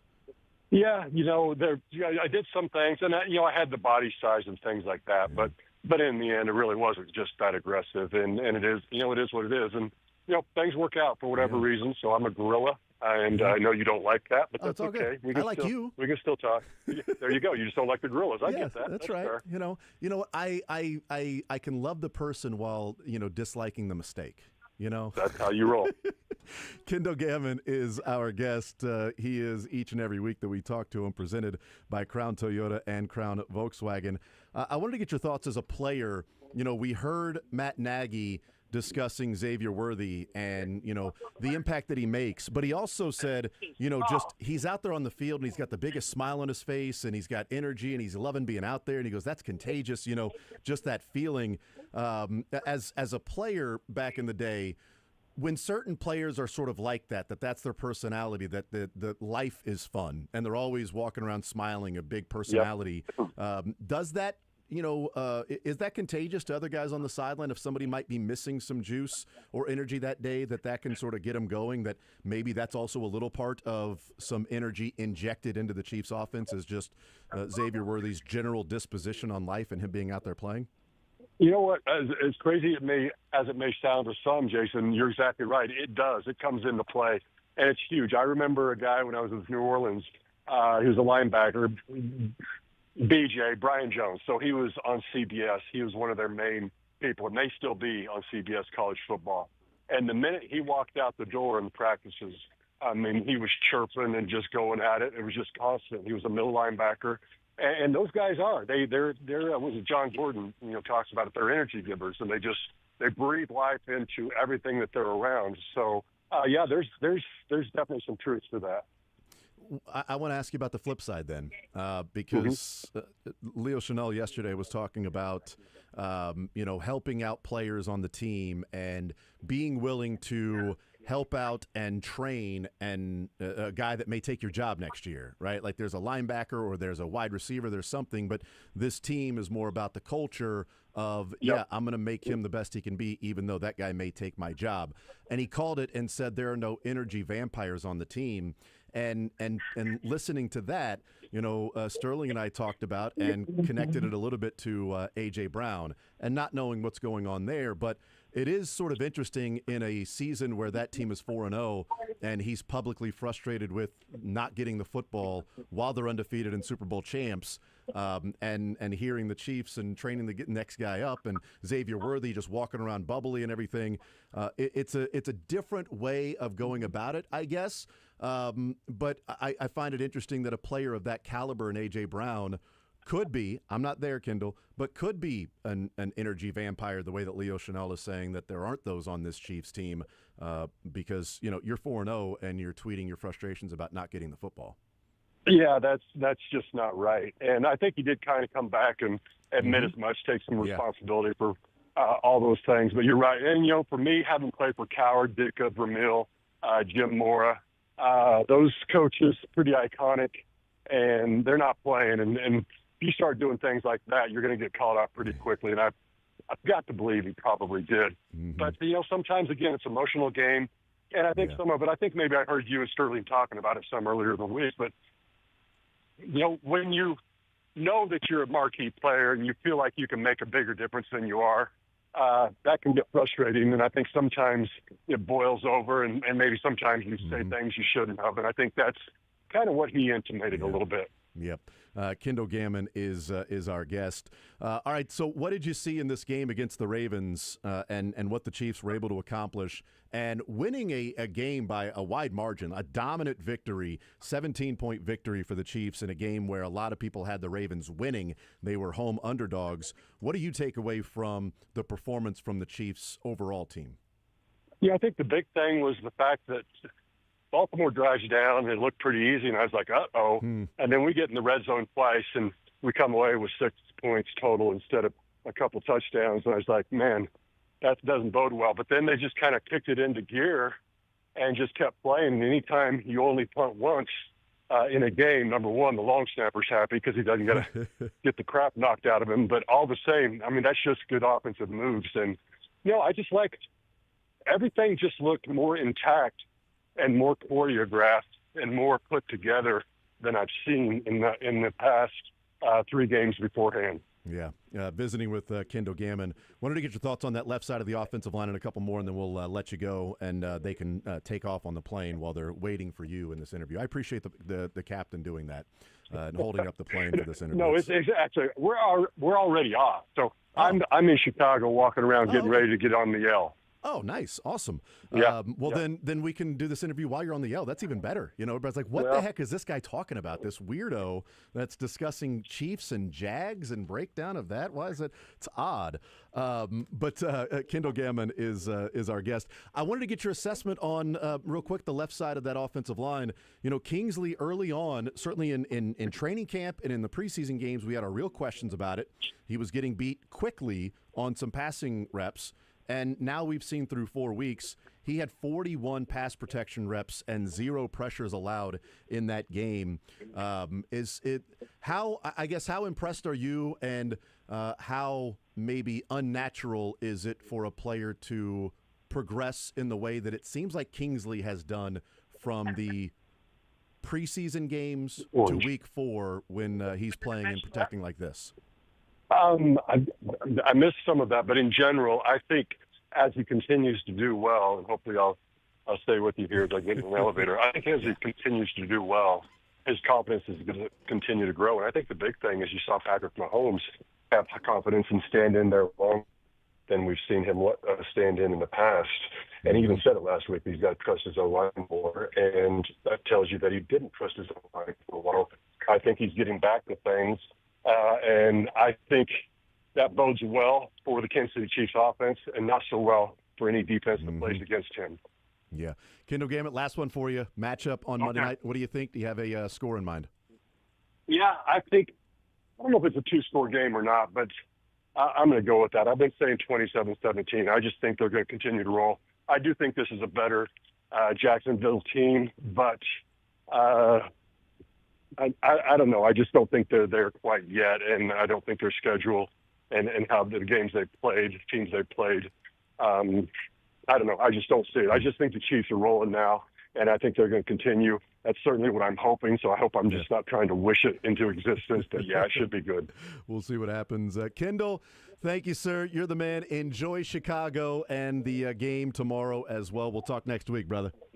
Sounds good. Take care. Absolutely. There's Kendall Gammon walking around and enjoying Chicago as he's visiting his wife's daughter, and then going to a Boise State Notre Dame game tomorrow where former teammate at Pitt State's son is equipment manager with Boise State. So that'll be fun tomorrow. Notre Dame has been on a roll in terms of scoring points, 56 the last couple of weeks, favored by 21. We'll see what they do tomorrow. With Kendall in attendance, we'll see what they're able to do tomorrow. He's got 27-17 Chiefs over the Jags on Monday night. We'll take a timeout. We'll come back, continue rolling. On the other side, we'll hear from Xavier Worthy. He was on the Rich Eisen show yesterday, and he said a couple of things that I thought were interesting, one of those being about kind of related to A.J. Brown to a degree. He was not saying that, certainly. I'm connecting it. And another one that's a funny story about Andy Reid in a meeting and sort of behind the scenes Andy Reid. We'll do that coming up next.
All right, we'll talk with Mick Schaefer coming up at 1 o'clock, and we will play Sad Fans in that first segment in the 1 o'clock hour. Look ahead to the weekend's worth of games for the local college teams. We talked K-State getting ready for Baylor in the first hour. We'll talk some KU and UCF, along with some more K-State and Baylor discussion coming up in the 1 o'clock hour as well. Thank you to Kendall Gammon. Heading to that Boise State Notre Dame game tomorrow, we head up north where Sterling is hanging out at our farm distillery. Sterling, remind the folks what's going on there. Yeah, first off, this is a great day. There's sad fans, but I'm a happy man, and that's what's going on. Not just the views we do get up here to our farm distillery, but also just what is laid out in front of me, the plethora of deliciousness that is radiating through my body right now. We tried the cherry limeade flavored vodka, outstanding. The baked apple flavored whiskey, oh baby. That's also what they use in their Harvest Crisp, which, again, you can grab that tomorrow. They're having a huge festival up here at Harvest Fest at our farm. Saturday from 11 to 6, pumpkin painting yard games, free will donation lunch by Holt County Cancer Fund. And, again, the Harvest Crisp is going to be one of their featured drinks. And, again, live music from 2 to 5, so it's going to be a great time up here. I'm having a great time right now trying some of their straight bourbon right now. And then I'm going to try the Harvest Crisp drink itself after this. So I'm having myself a great day, and I cannot wait for cuts because I will be laughing probably pretty good. A little too much? Laughing a little too excited? No, it's a great spot up here, though, man. I'm telling you, and a beautiful day. It's supposed to be beautiful tomorrow as well. It is picturesque. You really can't understand the beauty of it. And, again, you know my thoughts. I love the Midwest. I love Missouri with the rolling hills up here.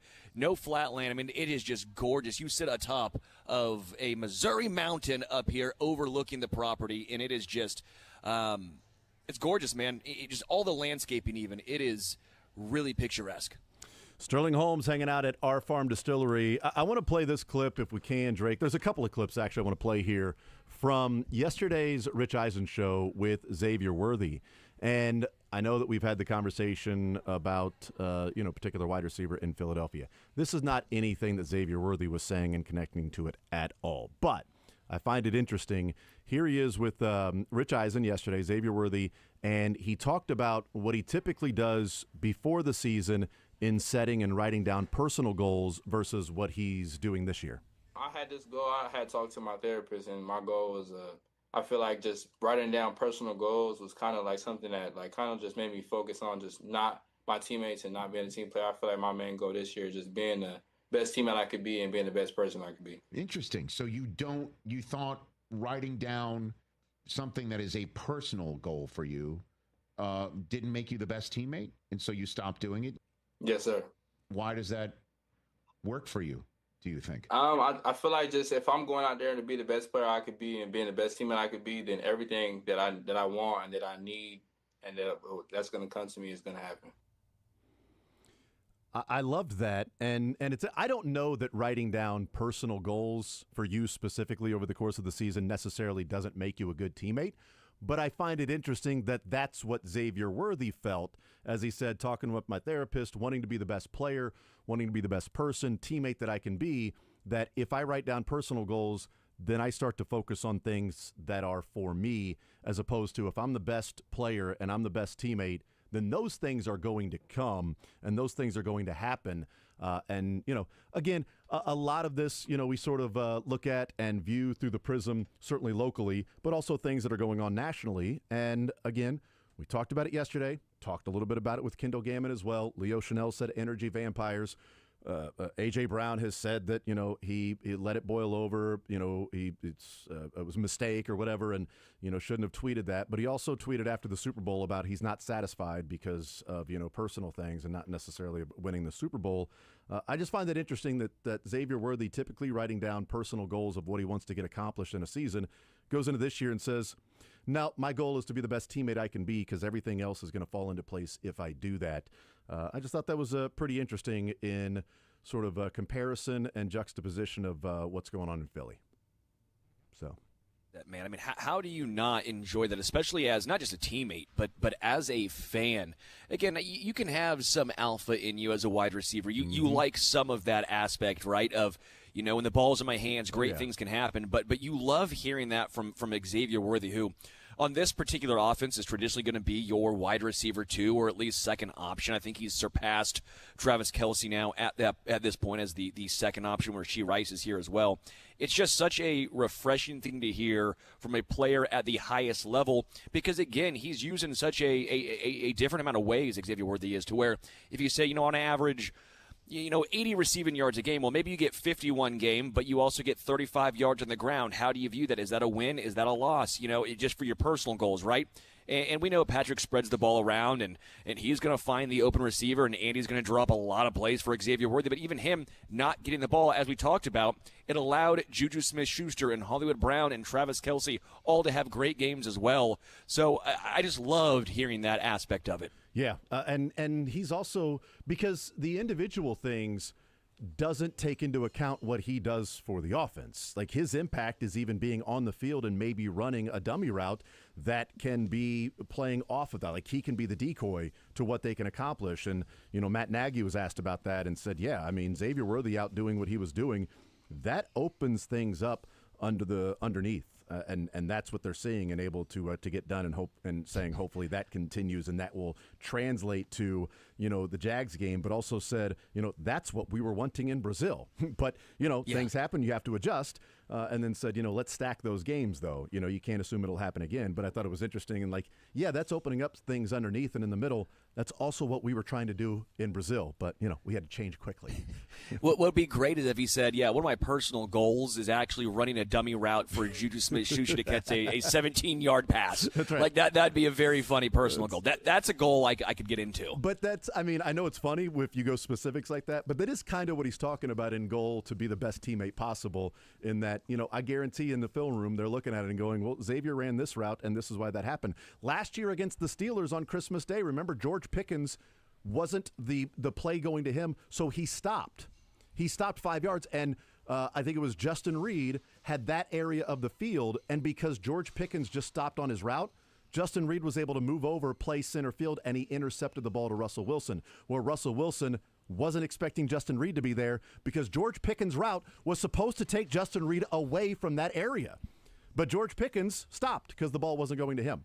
And that allowed Justin Reed to intercept it. And then they traded George Pickens. So, some of that, is all connected of you're running a dummy route, but it doesn't mean that you then don't do that just because the ball's not coming to you. There's a reason you're in that space. I want to hear this one for Xavier Worthy before we take a break and talk with Mick Schaefer.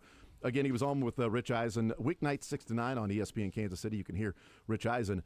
This question, and it's really funny, it gets into a funny story about Andy Reid and sort of the coaching style of Andy Reid. But they started off, and the question was the pressure mounting for this team when you guys started off 0-2? I feel like everybody just stays level-headed and calm. Nobody stresses out. It's football at the end of the day. You don't treat no game bigger than the next. So, if it's a regular season game, if it's a Super Bowl, it's football at the end of the day. You grew up playing your whole life. So, just go out there and have fun. Let it loose. Coach Reed says it all the time. I'll treat you to a cheeseburger after the game. So say that again. Coach Reed says I'll treat you to a cheeseburger after the game and just show your personality. So that just shows the kind of the joy we have around here playing the game. He says that to you or to everybody? He says that to everybody. After meetings before the game day, Coach Reed says I'll treat you to a cheeseburger and show your personalities. No. How does that calm things, do you think? It just shows we have a player's coach. I don't hear a lot of coaches say show your personalities, and when he says show your personality, he really means it. The dancing we do, you see the touchdown dances, that's really just us having fun. We do that in practice, so it just carries over. Does he, when you do it in practice, give you coaching tips on that, or he just lets that alone? Nah, he kind of getting into it now. He was doing a little dance in the meeting this morning. What? Say that again. TQ's dance when he went like this. He did that this morning. Oh, he did it in the hallway? Nah, he did it. He did it in the meeting. Tyquan Thornton's dance in the end zone. I'm not hip with the kids, so I don't know what the dance is that they're doing. But the Tyquan Thornton dance, where his hand was sort of in front of him, waving, right? Looks like almost an elephant trunk to a degree. Again, that might sound squarish, but he said this morning in the meeting, Andy Reid did that, and that was yesterday. So Thursday morning in the meeting, Andy Reid did the Tyquan Thornton dance. I don't know. That just Andy Reid saying, "Let your personality show," and let's go win, and I'll treat you to a cheeseburger after the game, which is so perfect. But it goes back to the story that Brandon Flowers told us at the Super Bowl in 2019, that he was told by Andy Reid that when Andy Reid got there, and Brandon Flowers was, scolded by, Todd Haley for wearing his grill in practice, where, Xavier Worthy wears his grill during the game. And Andy Reid told Brandon Flowers at practice, if you don't wear that grill tomorrow, then you're going to be running. Like if your personality is to wear that in practice, if that's what makes you feel good, then do that. And if you don't do that, then I'll find somebody else that'll play that position. And Brandon Flowers was like, what? This guy's like, he's been at Philadelphia. Like, he's supposed to be this, guy that you think you have an idea of what he's going to be. Then you meet him and he's like, no, we're going to play football. But we can't play football if you're not being you, I just think that's so many coaches that are strict about, you got to do this, you got to do that. And Todd Haley, like, you can't dance, you can't do that. Take that stupid grill off. This is a disciplinarian place. And Andy Reid's like, man, have fun playing football, dance, do whatever you got to do. Let's go win Super Bowls. It gets the best out of the guys. It also does help when you're winning. If you 100%. are going 2-15 and you see that, I think you'd have a different viewpoint. But when you win, the excitement and the joy, I think, can make you play better because that means you're playing loose. Yeah. And when your coach is dancing in a meeting the way that Tyquan Thornton danced at the touchdown, there's got to be video of that. Come on. Somebody has to have video of that somewhere, of Andy Reid doing a touchdown dance that Tyquan Thornton did. We'll take a timeout. We'll see if Mick Schaefer knows the name of that dance coming up next.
All right, final hour of the week on this Friday edition of the show.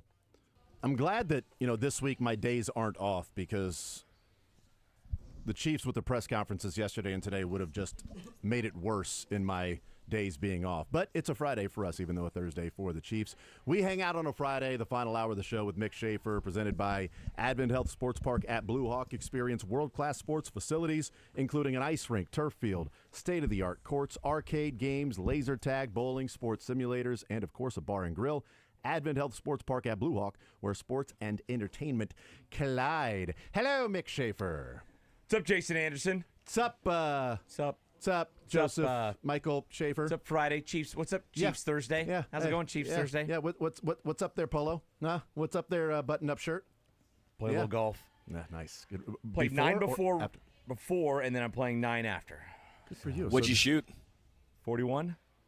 Is the mic? I shoot the station I work for. It makes sense. I've sent a lot of applications into Channel 69. I would love to work there, which means my golf game would be great. Yeah. Was that the front nine Well, or the back nine? or it's got a lot worse. Mick. That could be a bad 9 hole. Yeah, the 69 would be for 18 holes. I just played 9 this morning. But yeah, it'd be nice. I used to work at Channel 27.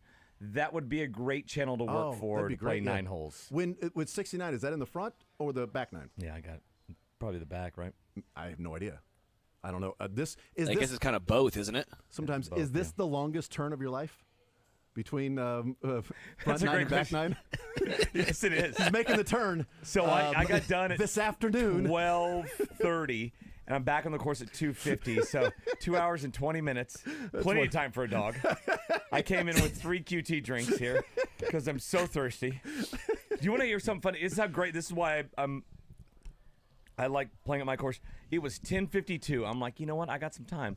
I get on the tee sheet on my phone, and I see that my buddy is playing at 11. And I'm not dressed. I'm in my bathroom. Yeah. Nobody's dressed in their bathroom. Immediately get dressed, get in the truck, call him, and I'm there. I tee off at about 11:02. So that's how quickly I got out there. We're just a little bit late. Nice. That is great. And still here by 1. But here by 1, you know what? Plenty of time to spare, too. And schedule, a quick trip. You know what? A quick trip to Quick Trip. And here as well. I've been to the airport today. Whoa. I fertilized today. I played golf. So much has happened. Quick Trip. Yeah, that's a full day by 1 o'clock. I know, right? Usually you're just waking up. That's crazy. Yes. I, fellas, have just partook in the greatest beverage I think I've ever had in my entire life. Okay. This baked apple whiskey, it's called the Harvest Crisp drink at our farm distilling. I'm not kidding. Might be the best cocktail I've ever had. This is up there. This is up there. It is their baked apple flavored whiskey. And then they get apple cider. And then they get, I believe, apple juice and maybe a little bit of orange juice in there as well with some cinnamon. And there was a baked apple on it. I mean, this was and is. I'm still partaking in it. Delectable. I'm blown away. As a big fall guy, I love. You got to have a fall guy. Got to have a fall guy. The cinnamon with the baked apple whiskey coupled with the juices is just, my tongue is mesmerized by this. Fall Guy is a good movie, too, by the way. Mm-hmm. I really enjoyed it. Great movie. Yeah. It's a great movie. TV show back in the day. Yeah, that's true as well. Speaking of that, like last night, I think I tweeted this out because I think it's getting absurd. These live, national games we see, and they put like different actors in the audience and stuff, and it's like, oh, hey, check out this coming up on NBC. Blah, blah, blah. Last night, the Rams had a dude with a landman on the back of his jersey. I know, right? The cross promotion. I'm like, come on, this is getting out of hand now. Now we're putting it on jerseys. It was Billy Bob Thornton. That was him out of the helmet. Crazy, right? And you know what he said? He turned to the camera and said, "You'll never believe where I am." SoFi opened up a camera whoop up. You'll never with guess where I am. The Insta-Talk. And I'm like, stop doing this. You're trying to play a bit, and I don't like it anymore. You've gone from the badass Billy Bob Thornton to like the old grandpa who is out of touch, but out of touch on purpose. You know who was there? Was the Colorado Avalanche. See that? The team was there. No, they were at the game last night. Really? Because it's one of Cronky's team. Oh, yeah. And NHL hasn't started up yet, right? There's no reason they'd be in LA. Did they just fly that team out there? Because they're all wearing Rams jerseys. Is it and they were sitting in a box. Now? Are they going through like the? I think it's the training camp. They're about to camp start, like that, but I don't think they would be in LA for any reason. So I think they just flew out the Avalanche. Yeah. It wasn't like 3 or 4 guys. It was like the whole team. I don't know. Are there preseason games going on? Like I don't know. I'm Maybe. not good with this stuff. Like the way that I break down hockey is like, as they say in hockey, let's go play that hockey. Let's do that hockey, as they say in hockey. But yeah, Landman last night on the field making tackles. I thought that was amazing. Really extreme. Really extreme. And a guy that said his last name said Jones. They said it was Mac Jones. That was not Mac Jones. No. There's no way. No, that guy, whoever it is, that guy is 3-0 with the 49ers, while the 49ers starting quarterback is 1-1. So I'm not sure who that Jones guy is. I don't know. If your last name is Jones and you're playing quarterback in the NFL this year, you're having a good year. You are. That's a good point.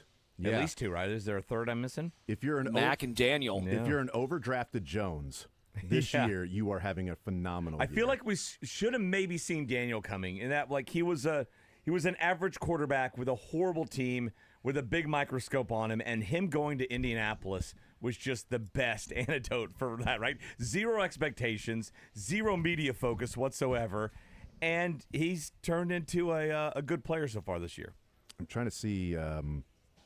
The Avalanche played on Wednesday in Vegas, and then they play the Stars tomorrow. So I mean, So maybe maybe it's they just a just trip from said Vegas to Vegas to LA, there, yeah. and then you'll be heading to the to You got the Stars. boss man footing the bill. Come on, guys. I mean, you can take this road trip on, get on the plane from Denver, and then head to, Vegas on a Wednesday, Dallas on Saturday, head back home on Sunday. Yeah. You're away from your wife and family Wednesday, Thursday, Friday, Saturday. You're fine. Here's the deal, and I was thinking this last night because we were so close to another tie. Right? Yes, we were. We're gonna have an avalanche of ties Oh. if we continue this system, right? I feel like we're gonna have multiple ties every year because before the overtime was set for no ties. First of all, it was the first team with scores. Yeah. And then you got, if you score a field goal, you come back Yeah. for a touchdown. You're probably not going to tie that way unless the offense is inept. Now, both teams get the ball, and we've chopped off 5 minutes off the clock. Yep. To where it's most of the time, I can just see it. It's going to be like second possession. Team's going to have to decide of like, are we going for the win, or are we just going to kick it here? And if it's 3rd and 9, like, okay, we have to kick it. And we were almost there again last night. And so I'm wondering if, like, if we're going to get into this. Better idea. But Mick, if the first team makes a field goal, second team has to go for a touchdown. No ties. That's dumb. Well, okay, then fine. You tie, then you have the college rule where it's College tied, rule. and then Stop at college rule. Yeah, college rule's fun. College rule. I'm good well, with how that. about you? No, I like the rule, and then if you're tied at the end of it, then you go into college rule of 2-point conversions. That's fine. Okay, fine, yeah, but I would. What we saw last night, though, is now we've got a couple of weeks in a row where the team that won the coin toss made the wrong decision. Yes. In my opinion, like they keep kicking, and last night the Rams chose to kick, and so the 49ers get the ball, kick a field goal, and then the Rams have the ball. And the reason they go for it on 4th and 1, and maybe they would have done it anyway, I don't know. But the reason, in my opinion, they go for it on 4th and 1 is because there's like 2.5 minutes left to go in the overtime. If we kick the field goal, then we're essentially playing for a tie. So tell me Because this. we're not going to get the ball back. If the 49ers get the ball, they're going to go and try to kick a field goal. And so there's not enough time. If there were 7.5 minutes left, if it was a regular 15-minute quarter, I wonder if that point you say we're going to kick a field goal, put our defense back out there, get a stop, kick So another are field you goal, win. saying you would, in the regular season, for the most part, I mean, game flow can dictate it and make your decision different. Would you say you would take the ball? I'll take the ball but first in the regular what season. What about in Postseason, postseason, I'd you'd kick kick? it. Just Yep. because you can go to another quarter and It there's no goes in such thing as a perpetuity. tie. No tie. Okay. Goes in perpetuity. I get the ball Down with second. that. I've got as much time as I want, as long as I can continue controlling the football, and I then know what I have to do to tie or win. Yeah.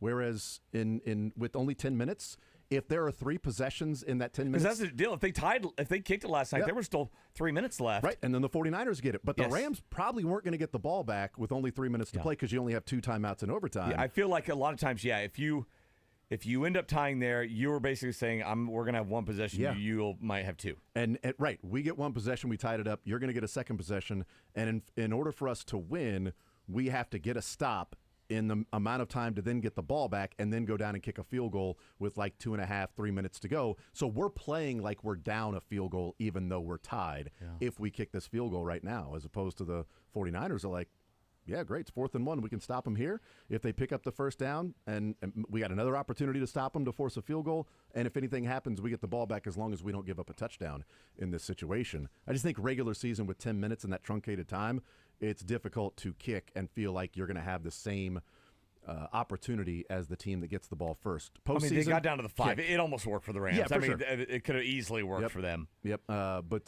postseason, definitely kicking. Definitely kicking in postseason, so I know what I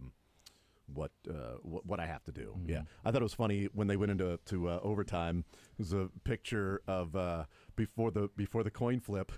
Fred Warner is standing over on the sideline with Kyle Shanahan, and there are 3 officials around him. And I tweeted out, no doubt he's asking him what the rules are. Yeah. Kyle Shanahan is absolutely asking what the rules to overtime are right now. So hold on, is this the same? Because we got the Super Bowl thing didn't work in our favor. What's this one? Can you explain the regular season overtime rules for us? Okay, because Fred Warner was upset that they had to receive because he was like. And they were like, yeah, we'll kick or defer. He deferred. Like, well, you can't defer. You got to kick. Oh, then we'll kick. And they were like, Fred, which way do you want to go? He goes, I don't care, whatever. You know, he was mad that I don't care, whatever. It doesn't matter which way we're going. He walked off the field, and then they put him in the wrong spot. So then they had to come and flip the field. Yeah. Like, it doesn't matter at that point. Like, you're not playing college where it's like, we're going to do overtime down here where it's the U part of the stadium and there's no fans. I bet there's something that matters. These special teams coaches that, these coaches that look at, we don't want the video board in front of us, right? We want it behind us or whatever. Yeah, it's true. All right. So without further ado. Or a lot of times you want our best receiver plays on the right side. Okay, we want him over here on this sideline, right? To where, a lot of times. We want to run plays this way. Here's what it is. We want to run plays for the Chiefs. You want to run plays with Juwan Taylor on the Chiefs sideline, so that side judge isn't as maybe inclined to throw the illegal formation. How about he just switches from right tackle to left tackle depending on the quarter? That's a great point. Thank you. It's a great point. Yeah. Whichever side the Chiefs sideline is, that's He's the on side that Juwan side. Taylor plays. If cornerbacks can switch right and left, wide receivers switch. Why can't offensive tackles right side, left side? Fair enough. Oh, it's like brushing your teeth with your left hand. I do that too. I can brush my teeth with my left hand. And Mick Schaefer is being 100% serious right now. No sarcasm. Yeah, for sure. Why wouldn't he? Yeah, he's not sarcastic. He's as serious as it gets. Speaking of very serious, Ravens fans were going through it on Sunday as the Chiefs were pulling away in dominant fashion in that. So, Drake, if you can, without further ado. There's a piano in here. He's going to play the piano. Actually, yes, this is going to be live. Playing the piano. It's going to be live. Yeah, what we're going to do. There we go. There you go. Cracking the knuckles. Here we go. He's getting stretched out, unlike Chris Jones. He's stretching his wrists, hands, arms. Here is Sad Fans, Baltimore Ravens edition.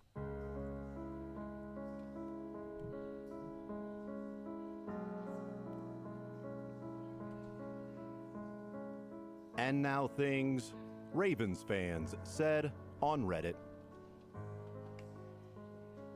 Derrick Henry is averaging 8 yards per carry. Of course he only has 4 carries. Reply, our offensive line can't support the run. Reply, again, he's averaging 8 yards per carry. Does Zach Orr know how to bring a blitz? Reply, I hope next week he's learning how to bring people coffee. Seriously, Munkin's play sheet is just a picture of Lamar wearing a Superman cape with ChatGPT, quote, football words filled in around it. I want to know what the football words are. This O-line sucks. This defense sucks. This coaching staff sucks. This team just sucks. I mean, that's it. Enough with the damn injuries. Not just because it hurts the team, but it gives the front office an excuse not to fire Harbaugh. Guys, think about it this way. We keep sucking like this all year, we're going to have an easier schedule next year. That's true. That's how it works. A little bit. We let the last 2 years of health slip away with nothing but a home AFC Championship game loss. And now the football gods are here to collect. That's true. We're lucky to not be down 3 or 4 scores at this point, to be honest. Reply, just wait a little bit. They were right. We really need Lamar's mom to cuss him out again like she did last year. Is Casey's punter inactive this week? I haven't seen him.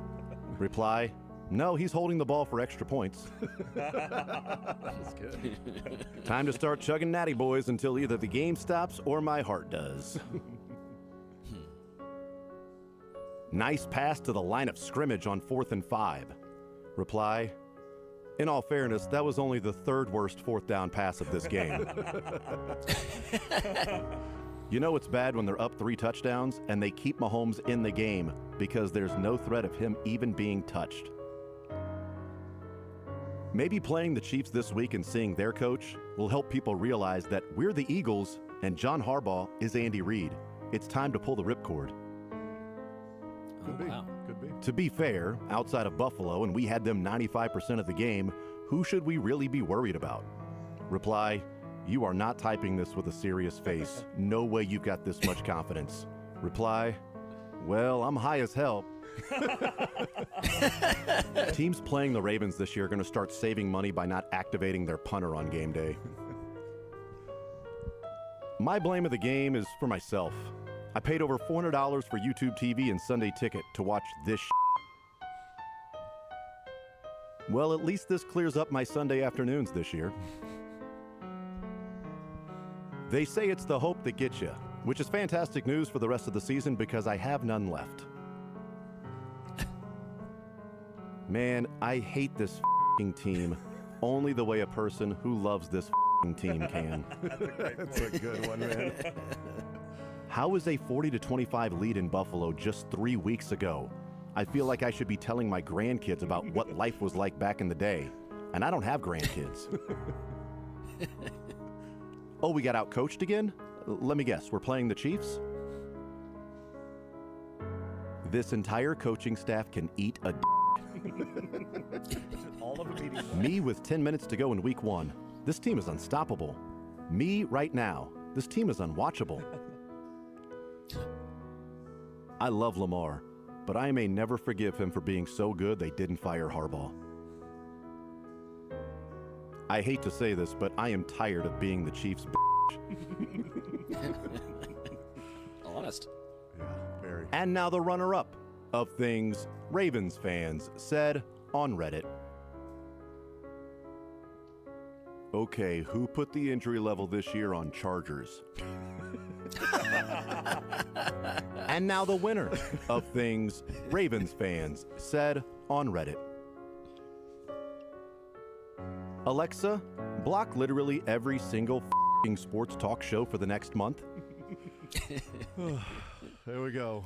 Sad fans, Ravens edition. They want Harbaugh fired. I didn't know they were on that train. Oh, they are done. Even like it sounded like they were on it before this year. That was the theme I got is the people that were arguing against it were coming to Reddit and going, yeah, my bad. I'm with you guys now. It's over. All right, I've argued that you guys are doomers, but this is done. I'm ready to move on from them. This can't keep happening. I mean, the theme was either I told you so or yeah, you told me so. I'm on your side now. Something was missing here. There was something missing that has been there for about every sad fans I can remember. The Chiefs. Yeah. Nothing about the Chiefs. Nope. It was all about their own team. Right. It was Usually like a real actual sad fans. Chiefs, they hate them. Yeah. Or the refs or something like that. It was. That's what I guess a 3-score win can get you. We've had more almost jealous fans. Yes. Than sad fans. Like that was one of the you first. You didn't know who they were playing. Yeah, that was one of the first legit sad fans that we've had because of 3 weeks ago dominating the Bills, and this is the Super Bowl favorite, to losing that game, beating up on the Browns, and then back-to-back losses to the Lions and a blowout to the Chiefs. And they want Orr fired. There was a lot of the biggest mistake this franchise may have ever made was letting Mike McDonald go to Seattle and not firing Harbaugh to name him the head coach. There was a lot of see what Mike McDonald's doing, and Harbaugh's doing this. He needs to go. I guess my pushback is they've been so good in the regular season and all the analytics and all the nerds. The Ravens are always perpetually at the top. Yeah, this year's different with the amount of injuries and all that stuff. I get that. But if you fire Harbaugh, then who? Like, I still think he's a good head coach. They've just run into the Chiefs in the playoffs. Now, it's not just been them. It's been the Bills as well. But there was also the rumblings of firing McDermott at one point as well. So it's tough because it's just Andy and the Chiefs. I think the closest they were was when they mentioned, this is just Andy and Philly, where eventually you have to part ways. but I don't know if it's that bad yet in Baltimore. I don't know your thoughts, but I feel like it would be foolish for them to fire Harbaugh personally. It took was it 5-11, I believe, was Andy's last season in Philly? He was there that long, and they went from 10-6 playoff team to 8-8 to 4-12, and they fired him. Yeah, 4-12 at that point, or okay. just decided to part ways. Yes. So it was a 11-5, 10-6. 8-8. This 4-12. feels like this could be an 8-9, 9-8, 500 type Ravens team, but I don't think they're at 4 or 5 wins yet. Lamar hasn't practiced this week, and so if he's going to be out for a couple of games, then what's the team look like without Backup Lamar? Quarterbacks have looked great in the NFL. That's true. Yeah, Jake Browning for Mine like is Jake 2 Browning. minutes. Mine is like Jake 2 Browning. minutes. That has been one of the interesting themes too, along with blocked field goals and extra points this year. Last night we were like, what's going through Adrian Martinez's mind right now is like, man, they would wheel Mac Jones back out there to play. That's how much they don't want me on this field. He was dry heaving. He was dry heaving. His leg fell off at one point. And I'm like, here comes Martinez. And the next thing, he's still got his cap on. It was a full corner crew for a boxer over there on the sideline. They had a guy working his wrist. They had a guy working the legs. He was eating a banana. I believe they had the squirt bottle that he was, they were putting the Vaseline on his face. I'm so still he not could, convinced. Had he left the game, they might have gone backup tight end, emergency quarterback over Adrian Martinez. Wildcat, Christian McCaffrey, just stay back there, and you're going to help us be the quarterback. In fairness, though, Mac Jones was playing so well. I'm sure he was also like, no, this is my chance to show people that I might. I mean, what he was doing with Kendrick Bourne as his wide receiver one, that was a Patrick Mahomes wide receiving core that he would carry to a Super Bowl. Well, and by the way, he was eating a banana because monkeys don't cramp. Okay. Is that right? No one remembers that line from the old Blue Jays pitcher? The pitcher who cramped, and then he goes, why do I eat bananas? Because monkeys don't cramp. Oh, because they eat a lot of bananas. Yeah. I see, yeah. It was for the cramping. I don't think it was as many. Al Michael said he had 11. It was Kawasaki. Yeah. Kawasaki for the Blue Jays. Oh, okay. And then Mac Jones after the game was like, yeah, that's a little off. The number is not 11. I didn't have 11. 22. I didn't have 11 bananas. I had 15. Okay. But, I mean, it's a good lesson that, for so long in this league, you can't fail at quarterback, right? We're so ready to label a bust, put a bust label on you. And so you fail. It's like you're all of a sudden done, and nobody, even considers that, oh, no, guys can get better. And maybe a different situation, you sit behind. I mean, I maintain that first year, Mahomes sitting behind Alex Smith was huge for his development, just a year behind and getting to know everything. And he got better in that year without playing. And so I think it's good to see these guys like Daniel Jones and Mac Jones, like in that kind of that second portion of their careers, finding success. And like, okay, if the guy doesn't turn into Mahomes in the first 5 games of his NFL life, he's still salvageable, right? You don't have to discard him and throw him on the scrap heap. Well, and also I think it's a testament, too, to the coaching staff and the continuity because – in Kyle 20, Shanahan could that's a lot. 2023, when the Ravens were, the AFC Championship game lost to the Chiefs, I mean, Mike McDonald was their defensive coordinator, and their linebackers coach is now a defensive coordinator. Mike McDonald's a head coach. They lost their secondary coach, their linebacker coach, their head coach, and their defensive line coach became their defensive coordinator. Yeah. So they moved all of those guys around, and in 2 years, they've gone from being the Ravens defense to then continuing to add players in the draft to being unrecognizable. Some of it, obviously, injuries are part of it, but Zach Orr had his issues last year. Like, he had some real problems last year, and at the beginning of the year when they weren't as injured as they are now, that Bills team was still able to do whatever they wanted to against that Ravens defense. And so you lose all those coaches, who do you replace them with? Doesn't mean those guys are going to be as good as the previous group because Mike McDonald turns out he was a pretty damn good coach, what he's doing in Seattle. It's so funny. I think the 49ers are a great story. I tweeted out last night, this is Andy Reid type stuff that Kyle Shanahan is doing with this team and the injuries and run them out to a 4-1 story. And it should be celebrated. But it's so funny. A 3-1 record isn't the same on every team because if it's the Jaguars, you're just, look at these plucky guys, right? You don't pay attention to the fact that they've had 13 turnovers, right? They win the turnover battle by 3 every game, and they end up winning by about 3 points every game. If that was the Chiefs, oh my gosh, it would just be an onslaught of negative attention and like how lucky are these guys. Why do I say that? Because it was what happened last year. And we're seeing the same thing with the Eagles who are 4-0, but it's like, how are they doing it? That's the story, not Blocked that kick. they are doing it, right? With the 49ers, the Jaguars, some of these other teams that are kind of playing above their head, or at least what we thought our expectations. of them were it's all about that they're doing it. And it's for its established teams, winning teams. It's like, well, how are they doing it? They gotta impress me in every single way. As we take a break, we'll talk a little college football on the other side. I thought it was interesting. A couple of those sad fans. One saying, we had unprecedented health the last 2 years, and all we got was an AFC Championship game loss. And now the football gods are coming and calling because they were the third healthiest team last year of the last decade. They were the healthiest team last year, but the third healthiest of the last decade. And now they're having all these injuries. Oh, shocker. Because the NFL always has back-to-back years where you're really healthy. And then the other one, who turned to level Chargers with the injuries. We'll take a timeout. We'll come back. K-State, KU, big matchups this weekend. We'll get into a little bit of that next.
All right, we got the cuts before the show is over. Coming up later on this hour, Mick Schaefer is hanging out with us. Mick, you've been in a lot of locker rooms and clubhouses. I can't stop. I know, right? Yeah, I can't stop the locker rooms. Right, yeah. Post-game press conferences, you're around. Like, guys. I'll even show up without a camera or a microphone. I'll just be like, hey. What's up, man? Nope, just cool nothing, locker just, room. This is really cool. Yeah, like, did you guys just play randomly. a game? Did you have a game or something? Yeah. What sport is this? It's just practice? That's cool, man. This is a rest area, and you're homeless. Yes.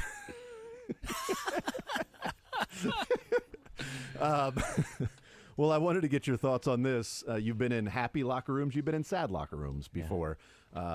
Here is last night after the Padres lost Game 3 to the Cubs. I'd want to go to the Cubs locker room. That would have been nice. But if you covered the Padres, you could sort of maybe don't have a choice. True story. So this is Manny Machado with one of the reporters there covering the San Diego Padres there at the end of Los Angeles Padres. They moved. No, they didn't move either. Nope. Well. They're still there. Still there.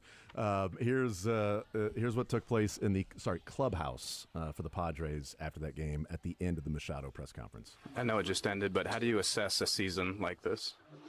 I mean, what type of question is that, dude? My guy. How do I assess the season? We just lost. How do you think I assess the season? How do you think I assess it? I don't know. That's what I was asking. You tell me. What's a loss? We lost. How do you assess it? It's a loss. You lost. Fair enough. Come on, dude. I mean, you could ask better questions than that. Let's go. Come on. Thank you. Thank you. Appreciate it. You gonna wait till the last second to ask that question? No offense in that.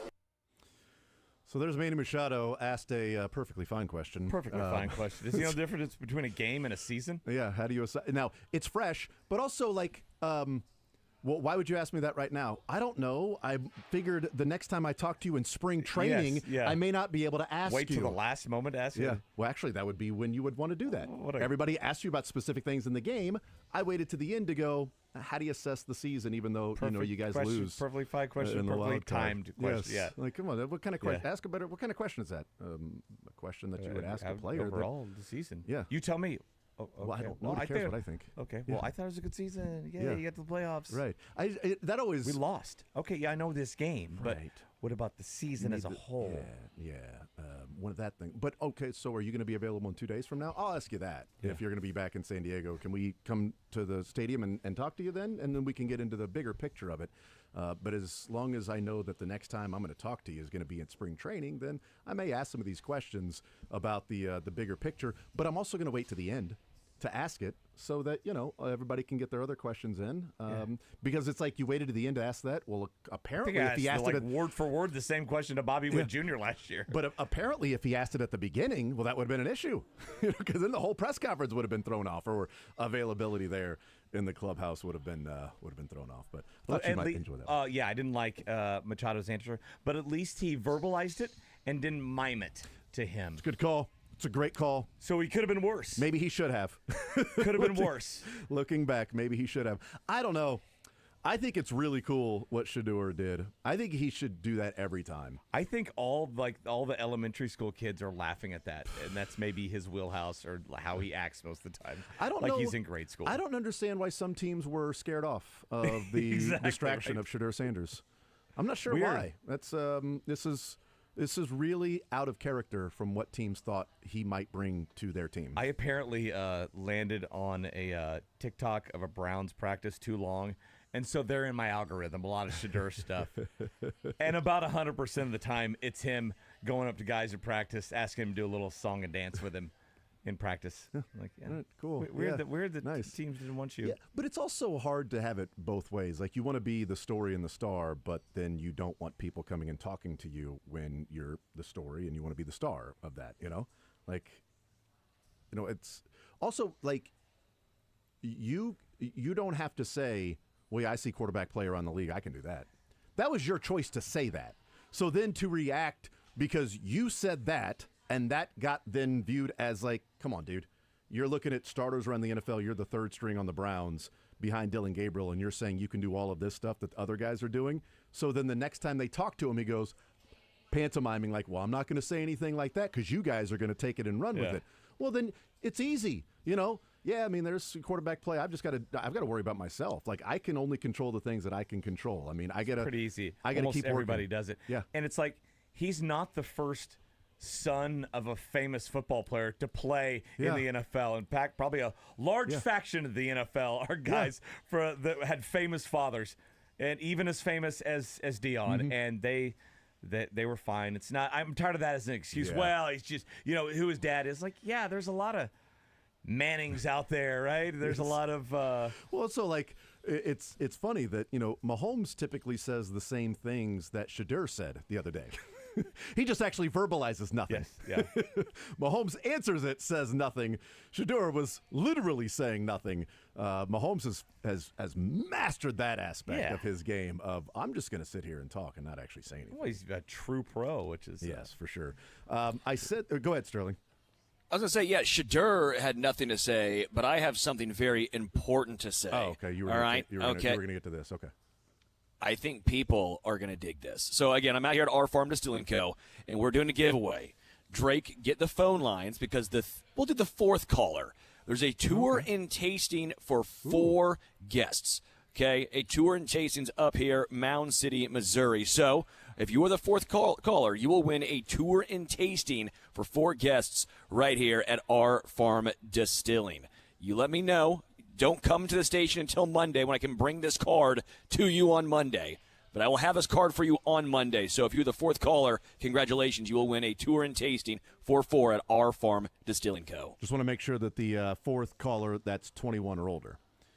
21 and older, correct. Yes. You have to be 21 and older. That is correct. But it's the fourth 21 and older caller. So if we have a couple of 20-year-olds that call, then those don't count as calls. So then it ended up being like the 6th call. So it's the fourth 21 and older call. Yes, correct. Though if you're under 21, kick rocks. If you're 21 and older, congratulations, fourth caller of you. Yeah. You will have won this prize. What if, Sterling, they're going to be 21 by the time they pick up the prize? Like their birthday I will is allow on it. Sunday. Yeah, because they won't see I'll you until allow Monday. it. Okay, great. Yes, so 20. This will be dropped off at the station on Monday. If you try to get it over the weekend, I'm sorry, no one's going to be there for you. Okay, absolutely. Before we get the cuts, I did want to talk some college football. We talked a decent amount in the first hour about Kansas State heading down to Baylor, 6-point underdogs in this game. And Mick, I said that I feel like this Kansas State game could be the Chiefs' Week 7 game. Yeah, I didn't get that. Who they play in Week 7? So the Chiefs' Week 7 is when they get Rashee Rice back. Yeah, okay. For the first time all year, they get back. That K-State might have Dylan Edwards, Jace Brown, Bradley, and Lincoln Cure all on the field at the same time. They missed Jace Brown last week. Brown is only that played right? like 2 snaps. Dylan Edwards got injured the punt return against Iowa but he was State. back last week, though. But he was back last week. But Cure then was Jace Brown back last week. He's been sort of banged up. Threw a pass, if I remember. Yeah, Bradley's had some time that he's missed. So this should be, in theory, knock on wood for K-State's health, in theory, this should be the first game that we see the offense that we thought we were going to see against Iowa State in Week 1 with Edwards, Brown, Bradley, Cure all on the field, and an offense last week that it looked like Avery was a little more decisive and the offense looked like it was a little more efficient. And now if they're all healthy, that could be a lot of fun at Baylor.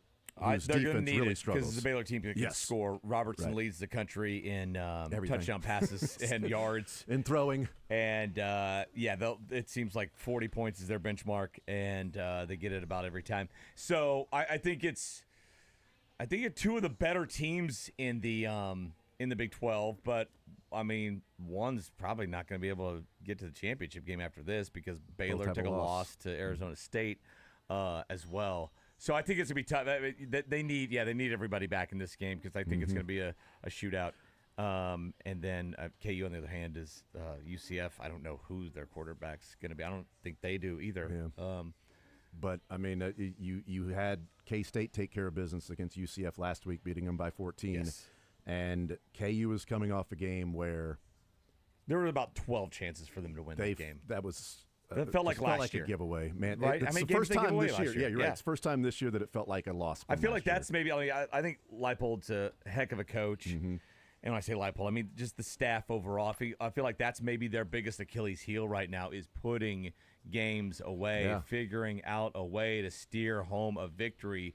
because that's bit them. It bit them last week, and it's bit them in the past. 2 goal-to-go situations in the game against Cincinnati, you get 3 points out of it. Yes. You know, that's tough to deal with. And then a 4th down, the dude reaches his hands up, and the ball bounces off his hand and bounces down into his chest. Yeah. And then you drop an interception. Dropped an interception on the last drive. And then can't get anything going on the final drive to get back into field goal range. Like, it's that was a tough one to take because I think they were the better team on the day against Cincinnati, but the scoreboard doesn't show that, and that's all that matters at the end is the letters and not necessarily the numbers. I think like just all these teams, or what does Soren call it, the wash. They're in the wash between 6 and 10 and 10 and 6 in the NFL or whatever it is now. I think there's about 8 teams. The Big 12 are pretty similar, and those 3-point games are massive. They're just huge. To find a way to win, right? It makes for great weekends every week and some great games. But I think. I hope K-State found something last week because this might be their toughest test of the season, right? Going to Baylor. I mean, Iowa State game was obviously tough and at a neutral field, but after that, this might be the best team they faced. Yeah, so it's going to be an opportunity there for Kansas State to show that maybe that bye week came at the perfect time. They just have one loss Only in one the Big loss? 12, and they're just fine. That's fine. Yeah, you're fine if you finish with one loss. I think you can be sharpied into that Big 12 championship game because you get Texas Tech at home. You go to Utah, but that maybe isn't as daunting as you thought before. You go to KU after the bye week, TCU next week. But if you're able to take care of business in pretty decent fashion against UCF at home. And then go to Baylor and win that game, where Baylor's looking at it in pretty desperate times, too, because, as you said, they both have one loss, but Baylor is getting ready to have 4 of the next 6 games on the road. Like, Baylor had a home stretch. They played some good teams. SMU already. They played Auburn. That was a good game until Auburn pulled away Arizona at the State, end. they lost at home by a field goal. But they've got the bye week next week after K-State, and then they start their schedule where they go on a lot of road trips. I was thinking it could easily end up this way because it's October 26th, right, is the KU K-State game. The last weekend in October, I believe, is KU K-State. That could almost be 25th. If they kind of take care of business at that point, that could almost be like a Big 12 championship game eliminator, right? The loser of that one's like, okay, we got to have some things go our way in the month of November where that could catapult the winner of that into a position of, okay, we can finish in the top 2 here with just, 4 or 5 games to go. Yeah, should be a fun. It's an opportunity for KU to go down to UCF. That's a winnable game. And that's get the a win. Team. You need to beat that team. We could change our perspective a little bit on that KU game, knowing that I think they should have found a way to come away with the victory in that one, especially at home. But if KU goes and takes care of UCF on the road, Cincinnati's playing Iowa State at home. Yeah. Like if Cincinnati takes care of Iowa State, there's a different sort of view of like, all right, well, there's a little more respect then given to what Cincinnati is and the way KU played at home against that Cincinnati team. But it might sting a little bit more. Like that might almost sting a little bit more if Cincinnati takes care of Iowa State and you're like, that could have been undefeated in Big 12 play. Could be 2-0. Yeah. And almost everybody else has a loss except Texas Tech. And, hey, we get them in a couple of weeks after, you take on UCF. Like that opportunity would certainly be there. I haven't looked. Does Texas Tech play Iowa State this year? Texas I wonder. Tech plays no. That's like a coin flip now with no the Iowa State 9-game Texas schedule and a Tech. 16-team league. Yeah. All these. So now we can get like a 3 or 4 way tie. Yes. With one loss and all of that stuff. So, yeah. But Texas Tech does have to play Oklahoma State. So they don't play Iowa State, but it doesn't get easy for them because they've got to play Oklahoma State. So hey, Pokes looked the best they've looked in over a year last week against Baylor. Baylor, they were down by 8 in the fourth quarter against Baylor. That was they were fun there. to watch. I mean, the offense was opened up. And look, Baylor all these guys team. are losing their jobs at the end of the year. Might as well just have some fun. Try some stuff out. Let's have a no punt game. Let's do all onside kicks. Right? Let's play air Madden. it. Let's play Madden. Let's play Madden. Absolutely. Might as well. Yeah. Let's take a timeout. We'll come back, continue rolling cuts coming up next.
All right, hanging out here on this Friday edition of the show. Sterling, where you at? Where you at, who dat? I am at our farm distilling up here in Mountain City, Missouri. Yeah, and it's beautiful. Oh, distill It is distill up here, and it is gorgeous. And I may just distill be up here until tomorrow, because tomorrow from 11 to 6, Get a room. 11 to 6, they are doing a harvest fest up here, pumpkin painting, yard games, free Wildernation lunch by Holt County Cancer Fund, handcrafted fall cocktails like the Harvest Crisp, which is what I had, which was, again, one of the greatest adult beverages I have ever partook in. Can you bottle a couple of those up and just get like a styrofoam cup? Bring them back? Yeah, I'll see if I can just bring maybe a jug. Like, can I get a jug of this to go? A hauler. And then also some music, some live music from 2 to 5 right up here. Again, Our Farm Distilling. Really, really cool place. Nice. Yeah, we're gonna have to talk to the wife about that. But we honestly, we may head up there tomorrow and take part. You should bring the kids and everything there, right? Yeah. Well, they can stay home. Oh, they're fine.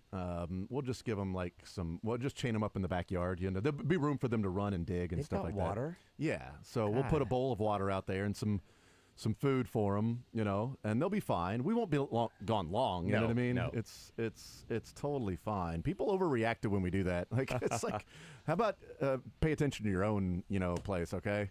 Jeez. All right. But no, we may head up there with the pumpkin painting and stuff and the games for the kids. Sounds like a lot of fun. Highly recommend. Highly recommend it. Yes. KU and K-State both win? We think they take care of business? We'll get our predictions for the Chiefs on Monday because they don't play till Monday. Oh, that's right. I think KU wins. I don't think K-State does. Okay. Sorry. I am... Just KU wins. 2-0. You're the positive guy. I know, KU wins. But give me the over in Baylor and K-State. Yeah, good one. 61.5. 61.5 over. Sterling, both of them lose? Wow. Golly. 2-0. Give me both. Nice. Dubs. Big dubs. Mizzou doesn't lose either. Nope.